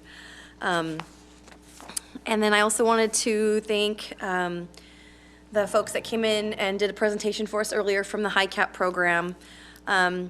The presentation was basically showing growth in the recruitment and strategies that are being used to grow students of color in the program, and I think that's amazing, and I'm excited to see more growth in that area. Thank you. Thank you, everyone who's still here and for speaking. You know, we've been getting, all of us have been getting a lot of emails. I know a lot of people watch online, especially now. People are watching online, so I really appreciate it, and I really appreciate everyone who speaks and asks questions and reaches out to us. I missed the last board meeting too because I got my hip replaced, but I did take my walker out and go to see the Kent Ridge Choral Bash. Kent Ridge Strand didn't have a choral bash last year because of the weather, and they always do March's Music Month, but they always do it right at the start of March, and so last year, because they didn't get a chance to rehearse, they didn't do it. So it was important to get out and do that. I fully understand there's a lot of students with the Kentwood Strand that are disappointed because I understand that one's been canceled, and so I feel the pain because it is a very special night, and I am sad that tonight we didn't get to hear some students play an instrument or sing because music is very important, and that's in the budget conversations. You know, we did, in the midst of all of what's been going on, we've also have some budget priorities as we're planning for budgeting, and I've heard from constituents they're not in love with the Thought Exchange program, but they've expressed to me that music is very important and the arts are very important in schools. So you know, as I look at that and as I sat there watching the Kent Ridge Strand, you know, there's empty seats for Meeker Middle School because Meeker Middle School is one of our secondary schools that doesn't have a choir anymore. And and I've heard from a lot of constituents that that's important. Choir is important, music's important all around. So, like I said, I express sympathy to all of those. So, if you have kids in the Kentwood Strand that sing or play an instrument, have them perform their song for you. Maybe they'll do it. And it won't be the same, but I forced my kids to do that last year. And they sort of did it.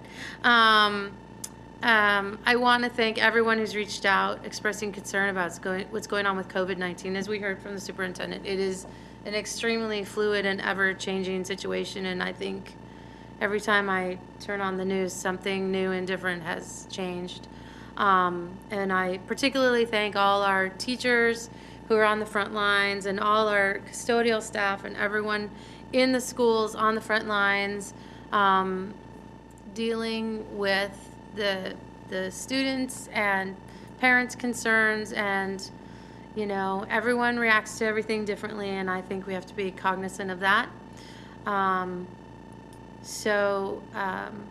The board met in February also in amidst all this to talk about policies and updating policies. So we've been working on policy work, and we will be meeting, I believe, on Saturday to talk about updated protocol guidelines.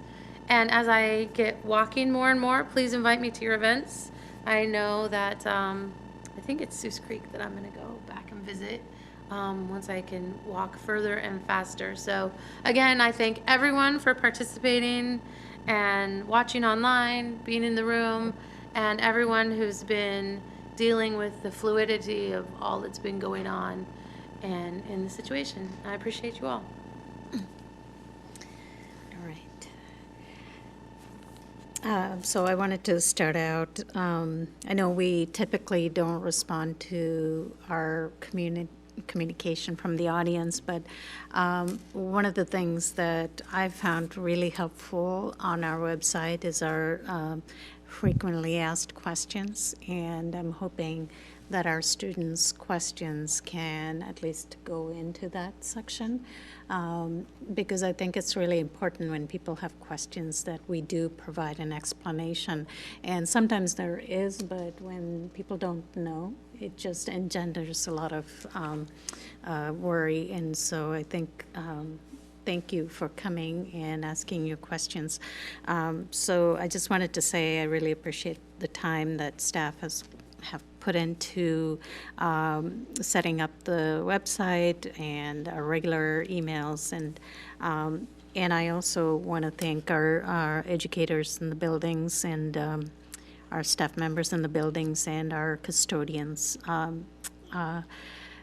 Really rarely ever get any recognition, but the work that they do is tremendous, and I really thank them for that. I want to thank a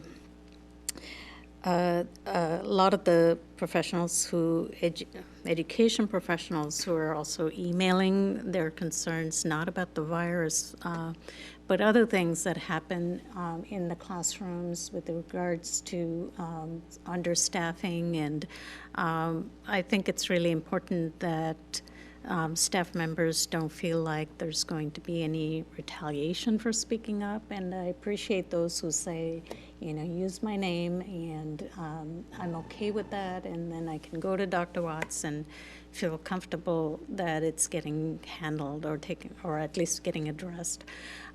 So I think that's very important, that that communication keeps coming to us. I appreciate our Rotary of Kent for all that they do to provide scholarships, backpack buddies for our students, and so many things that the Rotary does. I was happy to attend their fundraiser.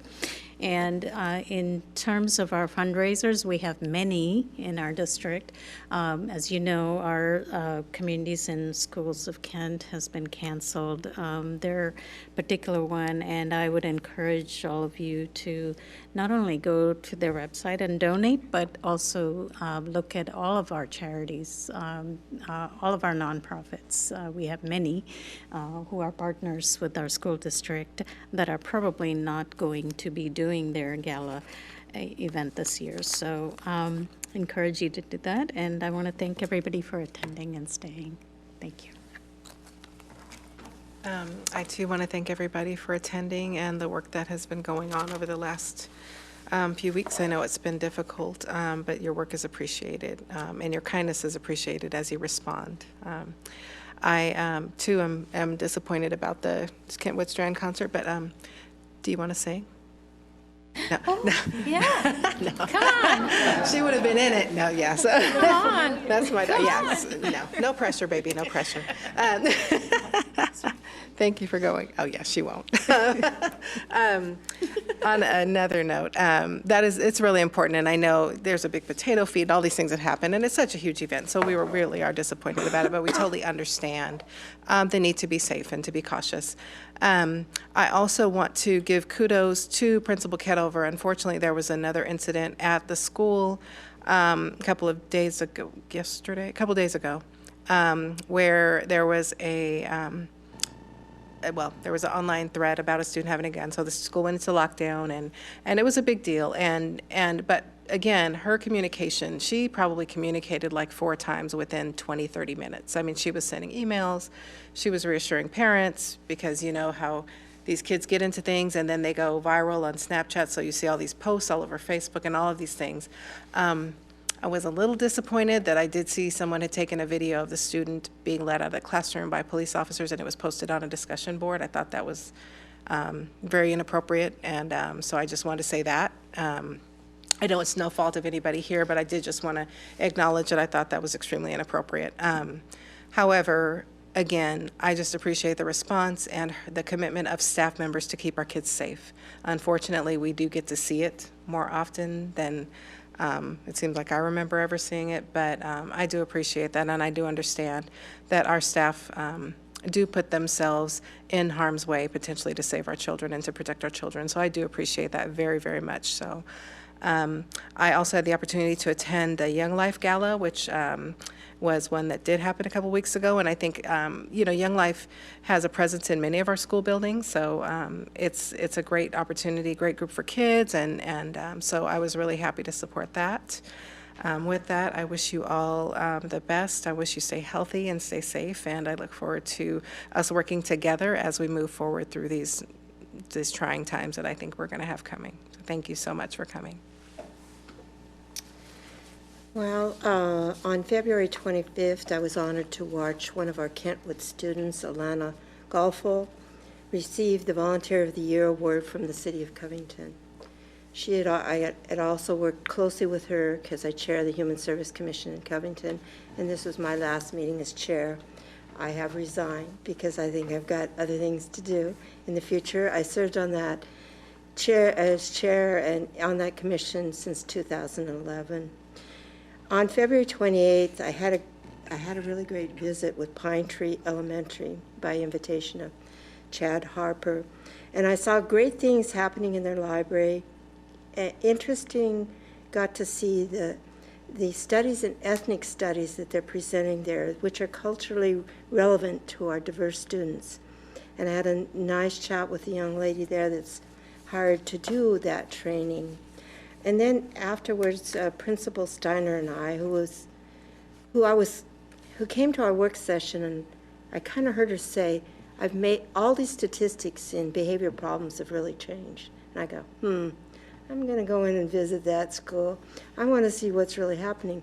And I was pleasantly surprised that she was right on, that she's had all kinds of books of statistics and everything that she's really got on to something about the way she's running that school. I think she's been the principal there 2 or 3 years, but she's finally showing growth, not only in their reading scores that are really improving with the lower grades, but also the behavior. And she made a comment that made a lot of sense to me, that kids who can't read are going to misbehave. And the two are very much correlated. And making progress in those areas and with other multi-tiered support, she seems to be on a model there that I would really take a look at, because she's making some unbelievable statistics come alive with that. So, I mean, it's good when I go out and I see really great things going on, because I sure get a lot of complaints. And so it's nice to see the other side of that. On the 5th of March, I attended what's called a CARES luncheon in St. John the Baptist. It's a bunch of nonprofits and churches that get together to tell about what they're doing to help people who are having trouble with food and other things. But it was really good to hear. I'm not sure that people are aware, but the Maple Valley Food is not servicing the Covington area or other areas anymore. They had a huge cut in their support from United Way, so that changed things major. But the city of Covington and a small organization, which is started as in a church, food bank, has really grown. And the city of Covington has stepped up and given them a huge amount of money, entrusted them, because they're going to have to serve a whole lot more people. And they've been doing that and having success at it. They added some staff, and they're open some evenings. So if you know people in need that can't make it during the day, and they're going to a grocery shop model where I've seen this work in other areas, where they can go through and pick out what they want instead of stand in line and get whatever's there. And that seems to be a more positive way of doing that so far. Communities in need, that's another service that's stepped up, and I'm very proud to see that happen. On March 5th, I attended the State of the City address for Kent given by Mayor Dana Ralph. And to say the least, I've gone to a lot of State of the City addresses by mayors, and I was kind of blown away, because first of all, They had police directing traffic in this place. There were cars all over the place, and I'd never been to Blue Origin, and I thought, oh, I'll go there, the same 50 people will be there, and we'll go through this. That whole place was full of people. It was a big deal. And she had the backdrop of one of their module lunar space thing that had landed on it. What a backdrop for a speech.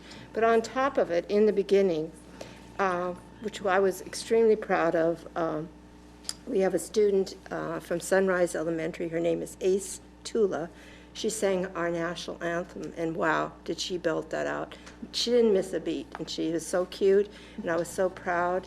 And also, in addition to that, the next people that came up were from the Kent Elementary Stomp team, and boy, did they stomp and make us proud. So, I mean, it was not only a great evening to be in their building, to see the technology that Kent is offering, and the mayor gave quite an interesting speech about the future of Kent, but to see our kids perform as a unit from private enterprise, from our community at large, from our government at large, from our county, from our city government to our city school district, which encompasses many cities, but primarily Kent, come together to show that we've got some pretty good stuff going on here. So, on March 6th, I visited the Covington Elementary PE class. I was asked to do that, and I found the kids very kind and respectful. They had a doubled up class. However, there were quite a few absents that day. I think there was 22 out of 57 kids that were absent, a double class. But I was pretty amazed to see, even in that situation, how well behaved the kids were, and they were actually doing some really important things in physical education.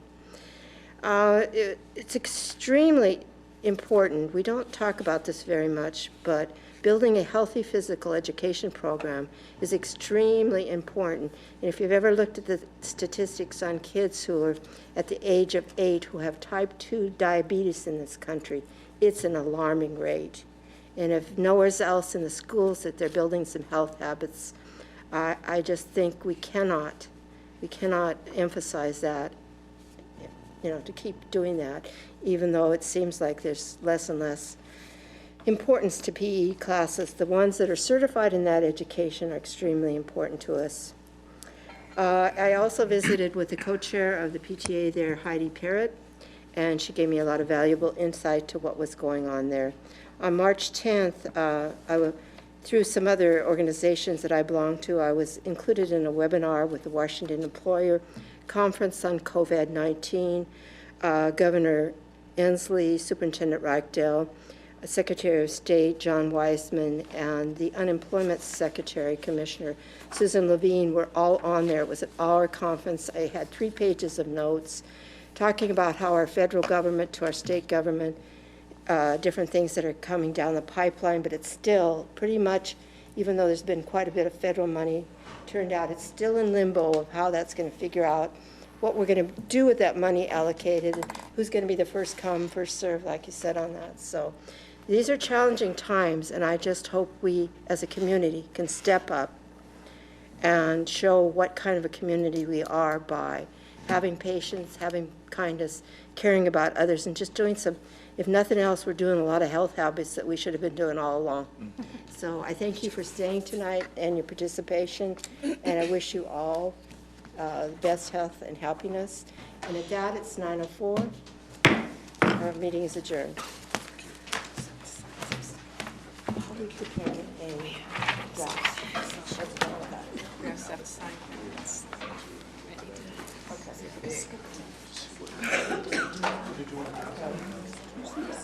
I'll follow up with you. Okay. Okay. Okay.